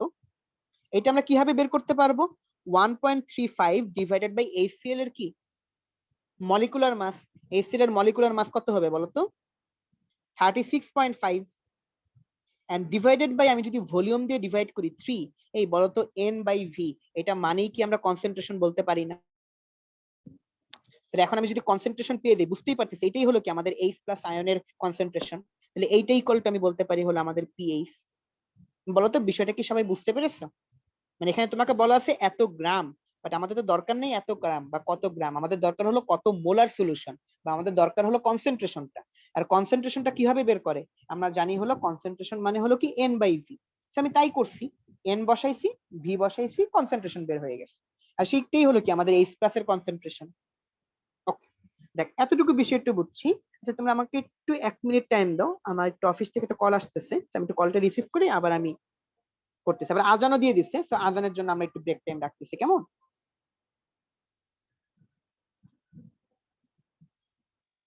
আচ্ছা, আমরা একটু আজানের জন্য ব্রেক নিয়েছিলাম। তো এইটুকু যদি আমরা বুঝে থাকি, তোমাকে আরেকটু কয়েকটা জিনিস একটু তোমাকে বোঝানো লাগবে। যে জিনিসটা হলো, কোশ্চেন যদি একটু মোটামুটি হার্ড করতে চায় বা একটা খুবই কনসেপচুয়াল একটা জিনিস, সেটা তোমাকে একটু দেখানোর চেষ্টা করবো। ধরো, what are the pH and pOH of 1.5 molar sulphuric acid solution. এই জায়গাটা একটু মোটামুটি ট্রিকি, এই দুইটা কোশ্চেনই হলো খুব ট্রিকি কোশ্চেন। স্যার তোমাকে যদি একটু দেখাই, সালফিউরিক অ্যাসিড, এটা ডিসোসিয়েটেড হয়ে কি কি তৈরি হবে বলতো, 2H প্লাস, প্লাস হলো কি সালফেট 2 মাইনাস। এটা যদি হয় 1.5 মোলার, এটা হবে কি 2 ইন্টু 1.5 মোলার, আর এটা হবে কি 1.5 মোলার। তাহলে এখন তুমি আমাকে একটু ক্যালকুলেট করে বলো তো, এখানে আমাদের তার মানে কি H প্লাস এর অ্যামাউন্টটা কতটুকু, 3, রাইট? তাহলে এখন যদি আমি পিএইচ ক্যালকুলেট করতে চাই, তোমরা আমাকে একটু চ্যাট বক্সে অ্যান্সারটা দাও, এটার পিএইচ কত আসবে?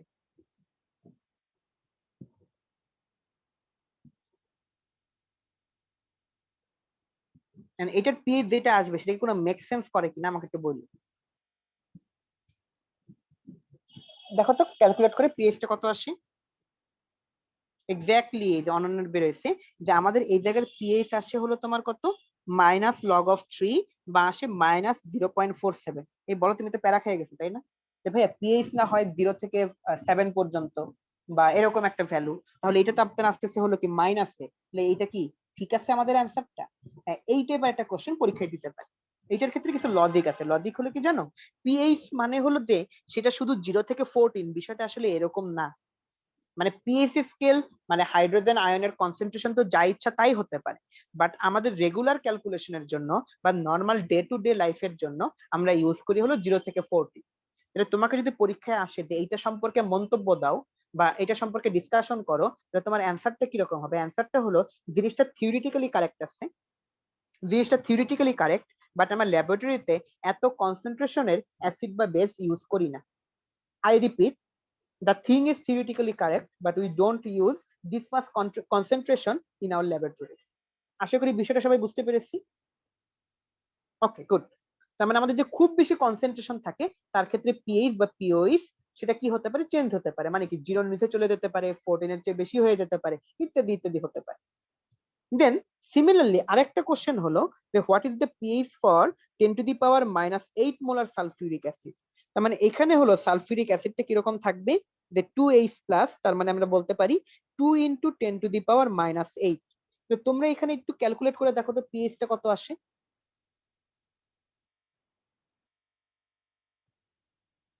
একটু বলো তো আমাকে কত আসে। তোমরা নিশ্চয়ই বসাচ্ছ কত, কিরকম, minus log of 2 into 10 to the power -8 exactly. যে তাহলে তুমি বসাচ্ছিলে হলো কত minus log of 2 into 10 to the power -8 and তুমি দেখতেছিলে এই জায়গায় অ্যান্সার আসতেছিল 7.7। বাট বলো তো এইটা কি কোনো মেক সেন্স করে? পিএইচ কি কখনো 7 এর উপরে যাইতে পারে? না, পিএইচ তো কখনো 7 এর উপরে যেতে পারে না, 7 এর নিচে হতে হবে। মাইনাসে হতে পারে, সমস্যা নেই, বাট 7 এর নিচে হতে হবে। তো তোমার কথা হলো ভাইয়া তার মানে জিনিসটা হলো কোথায়, প্রবলেমটা কোথায়? প্রবলেমটা হলো এরকম যে বিষয়টা হলো এই জায়গায় আমাদের অ্যাসিডের ডেনসিটি অর কনসেন্ট্রেশন এতটাই কম যে যার কারণে আমাদের অ্যানসারটা উল্টাপাল্টা আসতেছে। এখন তাহলে তোমার কথা হলো ভাইয়া জিনিসটাকে আমরা কিভাবে ঠিক করতে পারি? যেহেতু এটাকে বলছে সলিউশন, মানে অবভিয়াসলি আমি সালফিউরিক অ্যাসিডটাকে ওয়াটারের মধ্যে রাখতেছি, আর ওয়াটারের মধ্যেই তো আমাদের 10 to the power -7 molar H plus আছে। কোথায়? ওয়াটারের মধ্যে, তাই না? বলো তো বিষয়টা। Obvious, exactly. তার মানে যেহেতু আমাদের ওয়াটারের ক্ষেত্রে আমাদের কি কেডব্লিউ এর ভ্যালু কত 10 টু দি পাওয়ার -14, তার মানে তার মধ্যে H প্লাস আছে হলো 10 টু দি পাওয়ার -7, তার মধ্যে ওয়াটারের মধ্যে হাইড্রক্সিলও আছে 10 টু দি পাওয়ার -7। এই জন্যই তো তার কেডব্লিউ হলো কত 10 টু দি পাওয়ার -14। তার মানে যেহেতু আমাদের ওয়াটারের মধ্যেই H প্লাস আছে হলো কত 10 টু দি পাওয়ার -7, তার মানে এইটার সাথে আমরা 10 টু দি পাওয়ার -7 টা অ্যাড করে দিব, কারণ ওয়াটারের H প্লাসই তো সেখানে ইনক্লুডেড। এখন তোমাদের যে কোশ্চেন, ভাই আমরা কেমনে বুঝবো কখন 10 টু দি পাওয়ার -7 টা আমাদের অ্যাড করতে হবে? যদি আমাদের অ্যাসিডের ডেনসিটি অনেক কম থাকে, যেমন 10 to the power -5, 10 to the power -6, 10 to the power -7, এইসব রেঞ্জে যদি আমাদের থাকে, মানে 10 টু দি পাওয়ার -4 এর চেয়ে যদি কম থাকে, তাহলে সেই ক্ষেত্রে আমাদের ওই কনসেন্ট্রেশনের সাথে আমরা 10 টু দি পাওয়ার -7 যোগ করে বা অ্যাড করে আমরা ক্যালকুলেশন করব। এবং এই ক্ষেত্রে তোমাদের অ্যান্সার আসার কথা কত 6.9 বা ওই টাইপের একটা অ্যান্সার আসার কথা। বলো সবাইকে এই বিষয়টাও বুঝছো? এটা মোটামুটি বেশ একটা ভালো লেভেলের কোশ্চেন ছিল আই থিঙ্ক। যেটা মানে অ্যাডমিশনে তো প্রচুর আসে, আর এসিতেও চাইলে দিতে তো পারে নিশ্চয়ই। আচ্ছা, তো এখন হলো এখান থেকে খুব ভালো একটা কোশ্চেন আমরা সলভ করব, যে ডিটারমিনেশন অফ পিএইচ পিওএইচ এগুলো হলো কিসের ক্ষেত্রে? উইক অ্যাসিড এন্ড বেজের ক্ষেত্রে। ধরো তোমাকে একটা কোশ্চেন দিয়ে দেওয়া আছে এরকম, এটা বুয়েটে আসে একটা question, the ammonia gas released from a fertilizer industry is dissolved in clear water of the pond. Okay, and এই জায়গায় কি দিয়ে দেওয়া আছে, কতটুকু অ্যামোনিয়া ডিজলভ হয়েছে 0.01 molar, and dissociation constant rate দিয়ে দেওয়া আছে, kb দিয়ে দেওয়া আছে। then what will be the pH of water? Will the pond still be suitable enough for fish farming? দেখে মনে হচ্ছে কোশ্চেনটা অনেক কঠিন, তাই না? তো আসলে আমরা একটু চেষ্টা করে দেখি। এইটাকে আমাকে দিয়ে দেওয়া আছে হলো সি, এই জায়গায় আমাকে দিয়ে দেওয়া আছে হলো কে অফ বি। তাহলে তুমি চিন্তা করো তো, আমরা কি আলফা ইজিলি ক্যালকুলেট করে ফেলতে পারবো না? আলফা হলো আমরা কি বলতে পারি, কে অফ বি ডিভাইডেড বাই হলো সি, রাইট? আমি যদি আলফা ক্যালকুলেট করে ফেলতে পারি, তাহলে আমি কি বলতে পারবো না যে ওইস আয়নের কনসেন্ট্রেশন হলো কত আসবে বলো তো? C into alpha. সি তো দিয়েই দেওয়া আছে, আর আলফা হলো আমি এখান থেকে বের করতেছি, তাহলে সি আলফা। আর আমি যদি হাইড্রোক্সিল আয়ন এখান থেকে পাই, যেহেতু এটা অ্যামোনিয়া, অ্যামোনিয়া হলো বেজ, এখান থেকে আমি ডিরেক্ট পিএইচ ক্যালকুলেট করতে পারবো না, বাট এখান থেকে আমি ডিরেক্ট পিওএইচ ক্যালকুলেট করতে পারবো। মানে এখন আমি বলতে পারি মাইনাস লগ অফ ওএইচ, তার মানে এখন আমি ডিরেক্টলি পিওএইচ ক্যালকুলেট করতে পারতেছি। আর নিশ্চয়ই বুঝতে পারতেছো তার মানে পিএইচ কত হবে, 14 মাইনাস পি অফ ওএইচ। বলো বিষয়টা কি সবাই বুঝতে পেরেছি?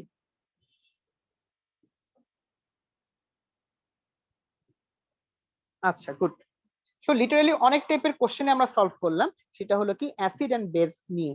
সো বুঝতেই পারতেছে এই টাইপের কোশ্চেনগুলো কিন্তু পরীক্ষায় আসার পসিবিলিটি আছে বা চান্স আছে। তো দেন হলো তোমাকে আরেকটা জিনিস, সেটা হলো বলতে পারি আমাদের এই দিকের পড়ার লাস্টের টপিক, সেটা হলো কি বাফার সলিউশন। তোমরা বলতে পারো ভাইয়া হোয়াট ইজ বাফার সলিউশন? ধরো আমরা জানি আমি যদি ওয়াটারের সাথে বা কোনো একটা সলিউশনের সাথে অ্যাসিড মিশাই, তার মানে পিএইচ কমে যাবে। যদি আমি কোনো সলিউশনের সাথে বেজ মিশাই, তার মানে পিএইচ বেড়ে যাবে। তাহলে আমাদের বিষয়টা হলো যে আমাদের সলিউশনের সাথে অ্যাসিড বা বেজ মেশালে পিএইচ চেঞ্জ হয়ে যায়, বাট আমি এমন একটা সলিউশন বানাচ্ছি যে সলিউশনের সাথে সামান্য একটু যদি আমি কি অ্যাসিড বা বেজ যদি আমি মিক্স করি, তাহলে আমাদের পিএইচ এর কোনো চেঞ্জ হবে না। এন্ড সেই টাইপের সলিউশনকে আমরা বলি হলো বাফার সলিউশন। কি বললাম? এমন টাইপের একটা সলিউশন যার মধ্যে খুবই সামান্য পরিমাণে অ্যাসিড বা বেজ মিক্স করলে পিএইচ এর কোনো চেঞ্জ হবে না, সেটাকে আমরা বলতে পারি হলো কি বললাম, বাফার সলিউশন। এখন বাফার সলিউশন কিভাবে তৈরি করে? দুই রকমের বাফার সলিউশন আমাদের কাছে বেসিক্যালি আছে, একটাকে আমরা বলি হলো অ্যাসিডিক বাফার, একটাকে আমরা বলি হলো বেসিক বাফার।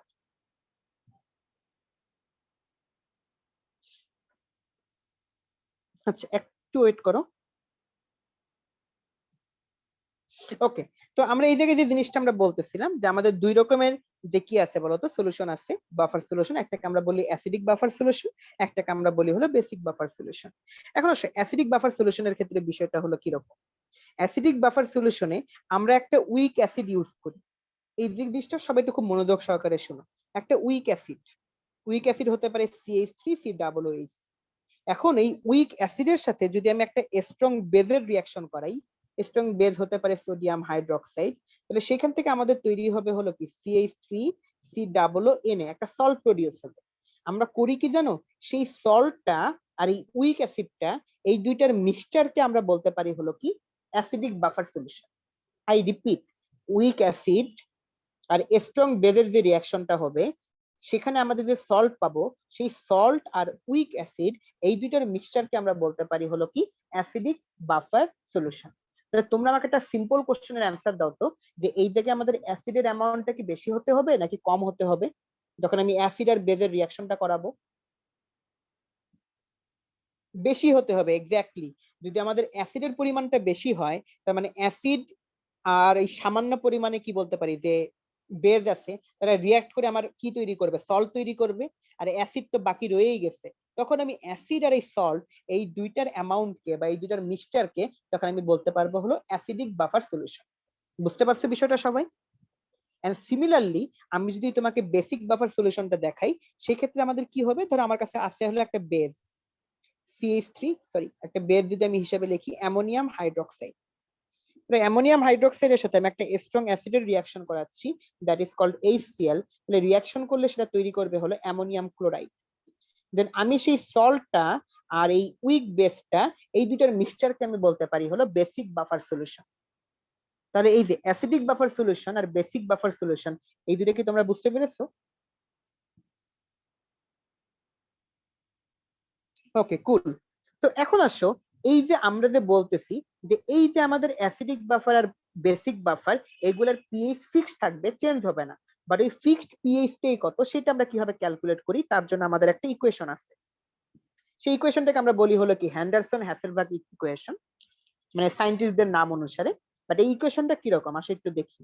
যেমন অ্যাসিডিক বাফারের ক্ষেত্রে আমি ডিরেক্টলি পিএইচ পাবো, আর বেসিক বাফারের ক্ষেত্রে আমি ডিরেক্টলি পিওএইচ পাবো। পরে তো আমি 14 থেকে মাইনাস করে বাকিটা ক্যালকুলেট করতেই পারবো। পিএইচ বের করার ক্ষেত্রে যেহেতু আমাদের একটা উইক অ্যাসিড আছে, সো উইক অ্যাসিডের কে এ দিয়ে দেওয়া থাকবে, সো আমি পি অফ কে ক্যালকুলেট করতে পারবো। দেন প্লাস লগ অফ আমাদের এই যে সল্ট, এই ধর আমাদের অ্যাসিডিক বাফারের ক্ষেত্রে একটা সল্ট আছে, একটা অ্যাসিড আছে, এই যে সল্টের কনসেন্ট্রেশন ডিভাইডেড বাই অ্যাসিডের কনসেন্ট্রেশন। আর আমাদের বেসিক বাফারের ক্ষেত্রে আমরা তো তখন তার পি অফ কে এ হবে না, তখন আমরা ইউজ করব হলো পি অফ কে বি। এটা হবে হলো P of K B. P of K B plus log of similarly salt থাকতেছে, সো সল্টের কনসেন্ট্রেশন ডিভাইডেড বাই বেস থাকতেছে, তো বেজের কনসেন্ট্রেশন। সো এইটা হলো আমাদের কি অ্যাসিডিক বাফার এন্ড বেসিক বাফারের ক্ষেত্রে পিএইচ আর পিওএইচ ক্যালকুলেট করতে পারার বিষয়টা। এখন ধরো তুমি চাইলে জিনিসটাকে সরাসরি কনসেন্ট্রেশন হিসেবে না লিখে, তুমি চাইলে জিনিসটাকে সরাসরি এইভাবেও লিখতে পারো, mole number of salt divided by mole number of acid, অথবা mole number of salt divided by mole number of base. তোমরা বলতে পারো ভাইয়া কেন? এই বলো, আমরা তো শিখে আসছি ছোটবেলায়, মানে কিছুদিন আগে অ্যাকচুয়ালি। মোল নাম্বার মানেই হলো কি কনসেন্ট্রেশন, ধরো সি দিয়ে লিখি, কনসেন্ট্রেশন ইনটু ভলিউম। সো আমাদের যদি ভলিউম সেম থাকে, তার মানে কি আমি কনসেন্ট্রেশন বাই কনসেন্ট্রেশন করতে পারি। যদি আমাদের ক্ষেত্রে কি থাকে, কনসেন্ট্রেশন সেম থাকে, আমি ভলিউম বাই ভলিউম করতে পারি। যদি আমার কাছে দুইটাই চেঞ্জ হয়ে থাকে, তাহলে সেটাই আমাদের জন্য সুবিধা না, যে আমি যদি মোল নাম্বার ইউজ করি। কারণ মোল নাম্বার মানেই তো C into V, C into V, mole number মানেই হলো সি ইনটু ভি। এই বলো, বিষয়টা কি তোমরা বুঝতে পারতেছো? মানে বইয়ে তোমাকে শুধু কনসেন্ট্রেশন দিয়ে করা আছে, ফর্মুলাটা দিয়ে দেওয়া, বাট শুধু কনসেন্ট্রেশন ইউজ না করে তুমি যদি মোল নাম্বার ইউজ করো, that is far more convenient. Okay good. তাহলে এইটা যদি বুঝে থাকো, তাহলে এইটা নিয়ে তোমাকে একটা প্রবলেম সলভ করাই আমি। সেটা হলো কিরকম, যে হাউ মাচ সল্ট, এটা একটা সল্ট বুঝতেই পারতেছি, will be added to the solution made by dissolving 1.2 gram acid in 500 milliliter water, so prepare buffer solution of pH 4.05 and Ka দিয়ে দেওয়া আছে। এই তোমরা আগে আমাকে একটু বলো, আমরা কি এটা সলভ করতে পারবো কি পারবো না?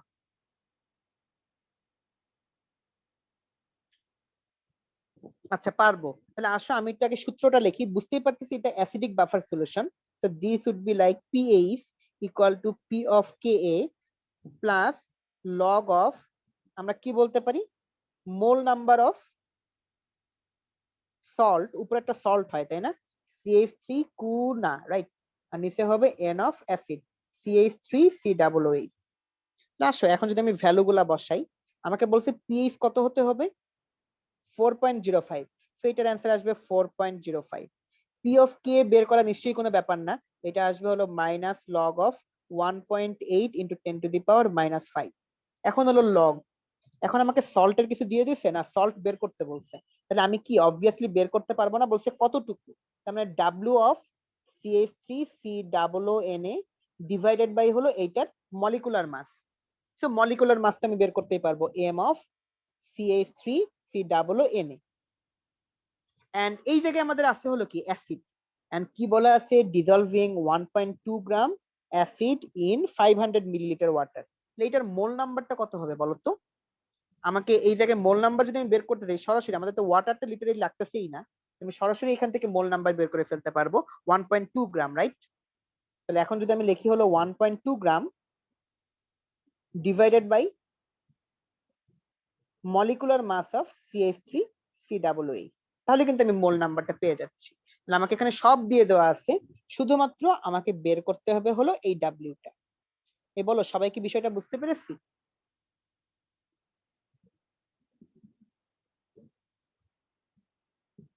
ওকে জোস, তাহলে এই টাইপের ক্যালকুলেশন গুলো অ্যাকচুয়ালি আসবে, তাহলে জাস্ট তোমার কাছে ফর্মুলাটা তুমি যদি একটু বুঝে খেয়াল রাখো, then it would be easier. Okay, so এই যে আমরা লেকচারের অলমোস্ট শেষ দিকে চলে আসছি, এখন জাস্ট আমরা কয়েকটা বোর্ড কোশ্চেন একটু সলভ করব। আগে তোমরা একটু বলো তো, তোমাদের মাথা কি জাম হয়ে গেছে, হ্যাং করছে, মানে বেশি প্যারা লাগতেছে?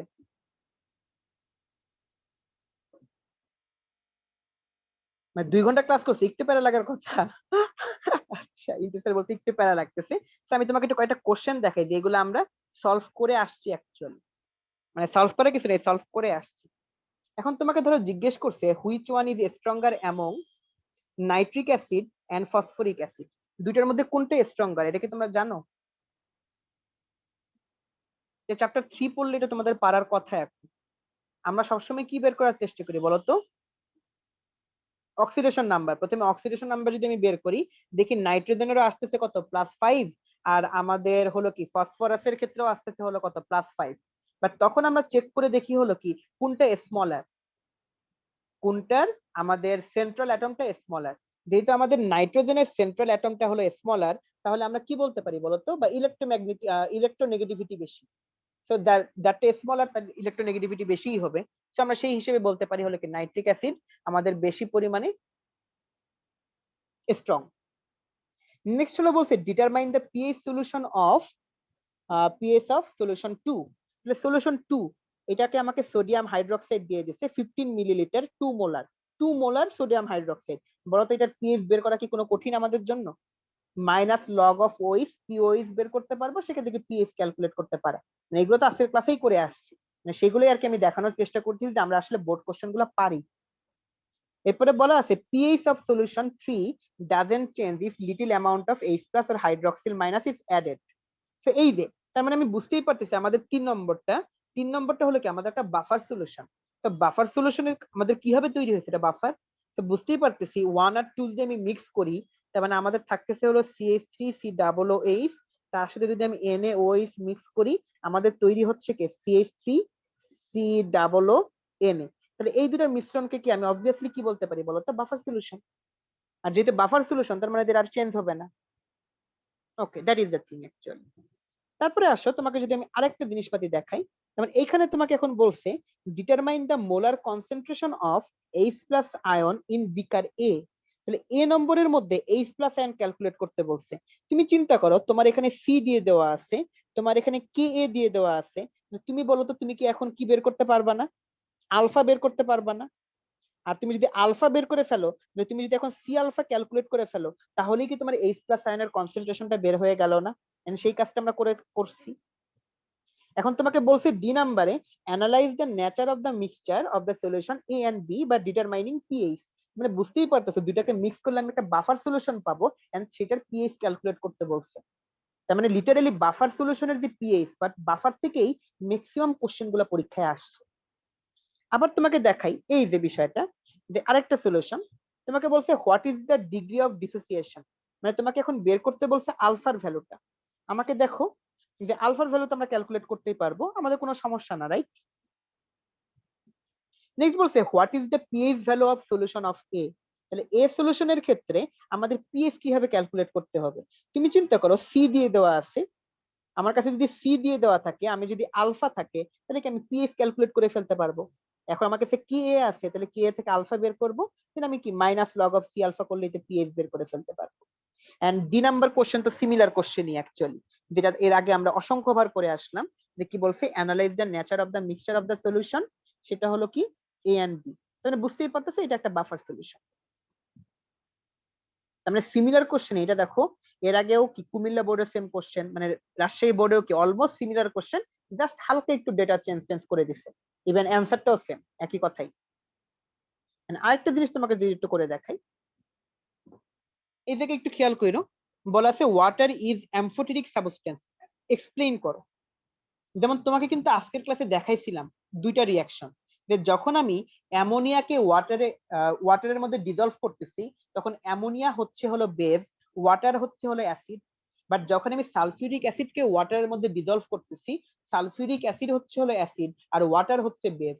তার মানে ওয়াটার ব্রনস্টেড লরি থিওরেম অনুযায়ী সেটা অ্যামফোটেরিক হিসেবে কাজ করে। বিষয়টা নিশ্চয়ই বুঝতে পারছো বা ক্লাসে লক্ষ্য করছিলে বিষয়টা। ওকে, গুড। নেক্সট তোমাকে এই জায়গায় বলছে find the K of C of the reaction of the stem. তো কে অফ সি, এখন আমাকে এই জায়গায় ডিগ্রি অফ ডিসোসিয়েশন দিয়ে দিচ্ছে, তার মানে আমাকে আলফা দিয়ে দিচ্ছে, আমাকে ভি দিয়ে দিচ্ছে। তাহলে তুমি চিন্তা করো আমার কাছে আলফা আছে, ভি আছে, আমরা কি অবভিয়াসলি কে অফ সি কি ক্যালকুলেট করতে পারবো না? পারবো ইজিলি। এখন তোমাকে বলা আছে in light of the stem under which condition highest amount of reactant will be found. এটা তো ক্লাস 9-10 এর পড়া, এটা লা শাতিলিয়ার প্রিন্সিপাল অ্যাকচুয়ালি। যেহেতু এই ইকুয়েশন আমি বুঝতেই পারতেছি যে আমি যদি কনসেন্ট্রেশন mx5 এর বাড়াই, তার মানে কি রিঅ্যাকশন রেট বাড়বে। তারপরে যদি আমরা কি করি, যেহেতু এখানে কি যে প্রেসার যদি কমাই, তার মানে কি হবে আমাদের রিঅ্যাকশন রেট বাড়বে। আর টেম্পারেচারের কথা দিয়ে দেওয়া আছে মাইনাস হিট, মাইনাস হিট মানে এটা একটা বলতে পারি আমরা এন্ডোথার্মিক রিঅ্যাকশন। তার মানে যদি আমি হিট বাড়াই দিই, তাহলে আমাদের রিঅ্যাকশন রেট বাড়বে। তার মানে আমি হাইয়েস্ট অ্যামাউন্ট অফ কি পাওয়া যেতে পারে, প্রোডাক্ট পাবো। আর এখানে চাইছে হলো highest amount of reactant will be found, তার মানে রিঅ্যাকশনটা অপোজিট যেন আমাদের হয় সেটা খেয়াল রাখতে হবে। তো এই যে বিষয়টা লা শাতেলের প্রিন্সিপাল, সেটা যদি আমরা এই জায়গায় অ্যাপ্লাই করে দিই, তো that would be enough for us in this case actually. And the last one actually, concentration কি করতে হবে? এই তোমরা বলো তো, এই জায়গায় একটু বলি, যদি আমি mx5 এর কনসেন্ট্রেশন বাড়াই দিই, আমাদের রিঅ্যাকশনটা কি রাইট সাইডে যাবে। আর যদি আমি mx3 প্লাস x2 এর কনসেন্ট্রেশন বাড়াই, তাহলে আমাদের কি হবে, রিঅ্যাকশনটা লেফট সাইডে যাবে। তো আমি যদি এখন mx3 আর হলো x2 এই দুটো যদি কনসেন্ট্রেশন বাড়াই, আমাদের রিঅ্যাকশনটা লেফট সাইডে যাবে, তার মানে mx5 এর অ্যামাউন্টটা বাড়বে। বুঝছো interest? And the final one is there, কি বলছে deduce the relation between KP and KC for relation 2 reaction 2। সো রিঅ্যাকশন 2 তে আমাদের ডেল এস দিয়ে দেওয়া আছে।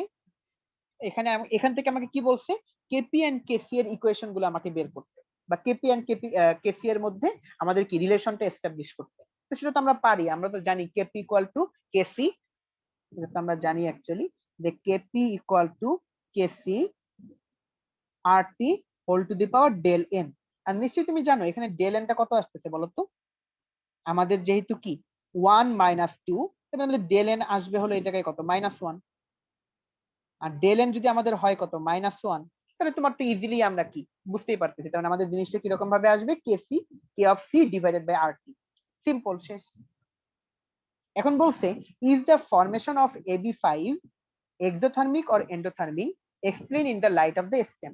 তাহলে এখন আমাকে বলছে হলো কি AB5 যে আমাদের ক্রিয়েট হচ্ছে, তাহলে এইটা কি আমাদের এন্ডোথার্মিক হচ্ছে না এক্সোথার্মিক হচ্ছে? তোমরা বলো তো কি হচ্ছে?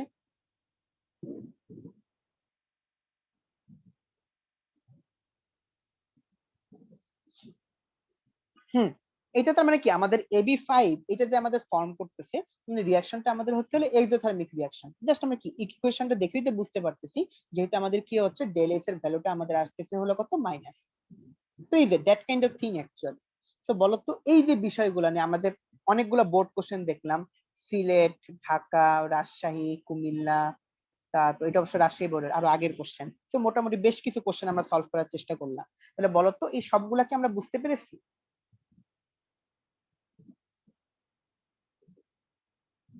আচ্ছা, ওকে। সো এই যে ফাইনালি, সো তোমাদের আজকে তো মোটামুটি ভালো প্যারা দিলাম, কারণ it is one of the largest chapter. কারণ এখানে আমরা দেখো একই সাথে কনসেন্ট্রেশন নিয়ে পড়াশোনা করছি বা রিঅ্যাকশন রেট নিয়ে আলোচনা করছি। দেন তুমি চিন্তা করো আমরা কি নিয়ে আলোচনা করছি, ইকুইলিব্রিয়াম গুলো নিয়ে আলোচনা করছি, মানে ইকুইলিব্রিয়াম কনস্ট্যান্ট যেটা, মানে K of P K of C সেগুলো নিয়ে আমরা আলোচনা করছি। দেন তুমি বলতে পারো আমরা আলোচনা করছি হলো কি পিএইচ পিওইচ নিয়ে আলোচনা করছি, আবার বাফার সলিউশন নিয়ে আলোচনা করছি। সো লিটারালি মানে ইন এ ওয়ার্ড বহুত টপিক, মানে অনেক টপিক নিয়ে আমরা আজকের ক্লাসে পড়াশোনা করছি, এন্ড হিউজ লেকচার ছিল। মানে গত লেকচার গুলোর তুলনায় আই থিঙ্ক আজকের লেকচারটা হিউজ একটা ছিল। এন্ড বাট ফরচুনেটলি আলহামদুলিল্লাহ we cover the things actually, and I think and I hope you all got the point actually. So তোমাদের যদি কোনো কোশ্চেন থাকে তোমরা কোশ্চেন গুলো করতে পারো আমাকে এখন। আমি হ্যান্ড রেজ অপশনটা অন করে দিচ্ছি। আর আশা করি তোমার টপিক সব কয়টাই বুঝতে পেরেছো, রাইট?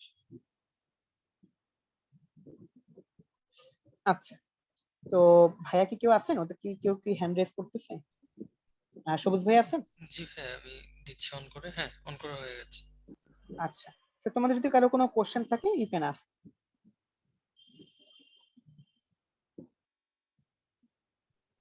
হ্যালো, আসসালামু আলাইকুম ভাইয়া, কেমন আছেন? হ্যাঁ, ওয়ালাইকুম আসসালাম। ভালো আছেন স্যার? জি, এই তো আলহামদুলিল্লাহ ভাইয়া। হ্যাঁ ভাইয়া আচ্ছা বলেন। ভাইয়া, আমার কোশ্চেন হচ্ছে ওই যে আপনি ব্রনস্টেড লাউরি থিওরি অনুযায়ী যে আমি অ্যাসিড ডিসোসিয়েশন বা বেস ডিসোসিয়েশন কনস্ট্যান্ট বের করি, হ্যাঁ, তো হুম, ওখানে কি আমার মানে সবসময় রিঅ্যাকশনটা ওয়াটারের সাথেই ঘটাতে হয় ব্রনস্টেড লাউরিতে? হ্যাঁ, কারণ আমি বলি কি যে আমাদের অ্যাসিড বা বেজের ক্ষেত্রে সলিউশন বলতেছি, অ্যাসিড সলিউশন। তো সলিউশন মানেই ওয়াটার আছে। ও আচ্ছা আচ্ছা, সলিউশনের কারণে ওয়াটারের সাথে রিঅ্যাক্ট করতেছে আর কি। এক্স্যাক্টলি, হ্যাঁ। হুম। আর ভাইয়া আপনার ওই যে কে সমান যে আলফা স্কয়ার সি আসছে ভাইয়া, এই ব্যাপারটা বুঝতে পারি নাই ভাইয়া। আচ্ছা, এই ক্যালকুলেশনটা অ্যাকচুয়ালি আমাদের দরকার নেই, বাট তোমাকে আমি যদি দেখাই অ্যাকচুয়ালি কোথায় গেল K equal to alpha square C. এই যে দেখো, যে আমরা এই জায়গা থেকে যে আমরা যেটা তোমরা বের করি K A equal to alpha square C. K A মানে লিটারালি আমাকে যে জিনিসটা অ্যাকচুয়ালি বলে যে এইটা হলো কে এ, এই জায়গায় লাস্টের লাইনটা একটু খেয়াল করো ফর এসি, যে আমাদের এইচ এ, মানে কে ইকুয়াল টু হলো কি এইচ প্লাস আয়নের কনসেন্ট্রেশন, এ মাইনাস আয়নের কনসেন্ট্রেশন, কারণ আমাদের অ্যাসিডটা ভেঙে গিয়ে এইচ প্লাস আর এ মাইনাসই হয়। আর নিচে আমাদের থাকতেছে ধরো এইচ এ। সো জি ভাইয়া। আমরা এই জায়গা থেকে আমরা যে কাজটা করতে পারি, যে জিনিসটা তোমাকে আমি দেখাতে পারি, উপরে আমাদের আসে হলো সি আলফা, মানে যেহেতু যদি আমাদের সি পরিমাণ কনসেন্ট্রেশন থাকে তাহলে এটা হবে সি আলফা, এ মাইনাস হবে সি আলফা, আর নিচে আমাদের যেটা চলে আসে সেটা হলো নিচে থাকে হলো আমাদের সি মাইনাস সি আলফা। তো তাহলে তুমি চিন্তা করো আমাকে যদি এরকম ভাবে লিখি, দাঁড়াও, বা লিখতে পারি হলো সরাসরি সি মাইনাস ওয়ান আলফা। তাহলে এখন যদি আমরা এটাকে ক্যালকুলেট করি তাহলে আমাদের জিনিসটা কি এরকম আসে না, নিচের সি উপরের সি কাটাকাটি যায়, তাহলে আমাদের উপরের জি দিকে ভাইয়া। থাকে হলো সি আলফা স্কোয়ার, নিচের দিকে থাকে হলো ওয়ান মাইনাস আলফা। আর যেহেতু আলফার ভ্যালুটা অত্যন্ত কম, এই জন্য নিচের ওয়ান মাইনাস আলফা, ওই নিচের আলফাটাকে আমরা কি তোমার বলতে পারো হলো কি নেগলেক্ট করি, যার কারণে আমাদের ভ্যালুটা আসে হলো সি আলফা স্কোয়ার। আচ্ছা আচ্ছা, জি ভাইয়া, বুঝতে পারছি ভাইয়া। ওকে, গুড। আরেকটা কোশ্চেন আছে ভাইয়া, আপনার ব্রড যে বোর্ড কোশ্চেন 1 যেটা, ওটা সি নাম্বারটা আরেকবার বললে ভালো হয়। আচ্ছা, বোর্ড কোশ্চেন কই গেল? Board question one, board question one এইটা। আচ্ছা, এটা তো শুধু সি নাম্বারটা বলছে, determine the molar concentration of H plus ion of beaker A. তাহলে বিকার এ তে তুমি চিন্তা করে দেখো এই জায়গায় আমাদের কি কি আছে, এই যে সি দিয়ে দেওয়া আছে, এবং এই জায়গায় তোমার কি দিয়ে দেওয়া আছে, কে এ দিয়ে দেওয়া আছে। তাহলে আমি যদি এখন কে এ বাই সি রুট করি তাহলে আমি কাকে পেয়ে যাচ্ছি? আলফা। আলফা পেয়ে যাচ্ছি। আর এখন আমি যদি সি আলফা ক্যালকুলেট করি, তার মানে এটাই তো হলো কি আমাদের এইচ প্লাস আয়নের কনসেন্ট্রেশন। মানে ডিসোসিয়েশনের ভ্যালুটাই এইচ প্লাস আয়নের কনসেন্ট্রেশন হবে। হ্যাঁ হ্যাঁ, dissociation value into concentration, C alpha হলো কি এইচ প্লাস আয়নের কনসেন্ট্রেশন। আচ্ছা আচ্ছা, ঠিক আছে ভাই, বুঝতে পারছি ভাই। লাস্ট একটা কোশ্চেন ভাই, ওই যে আপনার লাস্ট যে বোর্ড কোশ্চেনটা আছে, হ্যাঁ, তো হুম, ওইটা তো আপনার মানে রিয়াকশনটা দেখেই বোঝা যাচ্ছে যে আর কি এক্সোথার্মিক না এন্ডোথার্মিক, তাহলে এখানে কি এক্সপ্লেইন করব বুঝতেছি না। না আলাদা কিছু ওইভাবে এক্সপ্লেন করা দরকার নাই, জাস্ট যে জিনিসটা তুমি আমাকে এটা 4 বলতে নাম্বার পারো যে দিছে তো। না এই জায়গায় এই কোশ্চেনটা আসলে ওইভাবে আসে না, এই কোশ্চেনটার অ্যান্সার হলো অন্যভাবে। সেটা হলো তোমাদের যে একটা পার্ট আছে সেই পার্টটা তো তোমার আজকে ক্লাস ইনক্লুডেড ছিল না বা সিলেবাসে এইভাবে ইনক্লুডেড না, সেটা লাস্টে থার্মোকেমিস্ট্রির কিছু ব্যাপার স্যাপার আছে তোমাদের বইয়ের লাস্টের দিকে। যেমন এখানে দেখো এ আর বি মিলে AB3 ফর্ম করছে, সেই AB3 আবার বি এর সাথে রিঅ্যাকশন করে AB5 আমরা পেয়েছি। তো সেখানে ফরমেশন এনার্জির ব্যাপার স্যাপার আছে, যে এখানে যখন AB5 সেটা যখন ফর্ম করতেছে তার মানে সে তখন AB3 থেকে ফর্ম করতেছে, তাহলে AB3 এর এনার্জি দিয়ে ক্যালকুলেট করে সেটা এক্সপ্লেইন করতে হয়। বাট এটা হলো তোমাকে কোশ্চেনটা যেহেতু আমরা বোর্ড কোশ্চেন সলভ করতে সেটা উল্লেখ করে দিছি, বা সেই পার্টটাই তো সিলেবাস থেকে তোমার এক্সক্লুড করে দিচ্ছে। জি ভাই, বুঝতে পেরেছো? জি ভাই বুঝতে পারছি ভাই। বাট তুমি যদি জানতে চাও তোমাকে আমি বলতে পারি, এটা হলো জাস্ট লাস্টের দিকে তোমার কি ফরমেশন এনার্জি আর হলো কম্বিউশন এনার্জি, এই টাইপের দুটো টপিক বইয়ের লাস্টে আছে আর কি। মানে যেটা হলো তোমার থার্মোকেমিস্ট্রি পার্টটাই হলো কি তোমার সিলেবাস থেকে কমিট করছে, সিলেবাসে আছে হলো বাফার সলিউশন পর্যন্ত, বাট বাফার সলিউশনের পরেও একটা টপিক কিন্তু বইয়ের মধ্যে আছে। আচ্ছা আচ্ছা, ঠিক আছে ভাই, বুঝছো? বুঝতে পারছি ভাই, থ্যাংক ইউ। আচ্ছা ঠিক আছে, ওকে ওয়েলকাম। ওকে সো আর কে, আচ্ছা অনন্য, অনন্য কোশ্চেন করতে পারো। ভাইয়া একটা যে কোয়েশ্চেন ছিল যে বাফার সলিউশনের ক্ষেত্রে আমরা উইক অ্যাসিড বা উইক বেসই কেন ইউজ করি, মানে স্ট্রংটা কেন ইউজ করা হয় না? হ্যাঁ ওকে, ভেরি গুড কোশ্চেন। আমি এই জায়গায় তোমাকে দেখাই, ধরো আমি যদি কি করি CH3COOH নেই এন্ড CH3COONA নেই, তো এখান থেকে আমি বেসিক্যালি দুইটা আয়ন পাচ্ছি, CH3COO মাইনাস, CH3COO মাইনাস, এখানে হলো H প্লাস, এখানে হলো Na প্লাস। তো আমার ক্ষেত্রে দুইটার ক্ষেত্রে একটা কমন আয়ন থাকতেছে, যার কারণে লিটারেলি আমি যদি extra H plus or hydroxyl minus add করি, তো অন্য কিছু দিয়ে ব্যালেন্স হয়ে এই কমন আয়নটাকে ব্যালেন্স করার মাধ্যমে সে কি তার পিএইচটাকে ফিক্সড রাখতে পারে। বাট আমি যদি স্ট্রং অ্যাসিড আর স্ট্রং বেজের রিঅ্যাকশন করাই, তো সেখানে আমাদের কোনো কমন আয়ন থাকতেছে না, যার কারণে সে তোমার কি নিজেকে ব্যালেন্স করতে পারতেছে। বুঝছো বিষয়টা? হ্যাঁ ভাইয়া বুঝতে পেরেছি। Okay great. তো আচ্ছা, তো সবুজ ভাই আমরা তো মনে হয় সবকটা হ্যান্ড রেজ নিয়ে নিচ্ছি, আর কোনো হ্যান্ড রেজ দেখছি না। জি ভাই, আর তেমন কোনো কোশ্চেন ছিল না, তো ঠিক আছে ভাই, ওকে আমরা চাইলে তাহলে ক্লাসটা শেষ করতে পারি এখানে আর কি। ওকে ভাই। ওকে।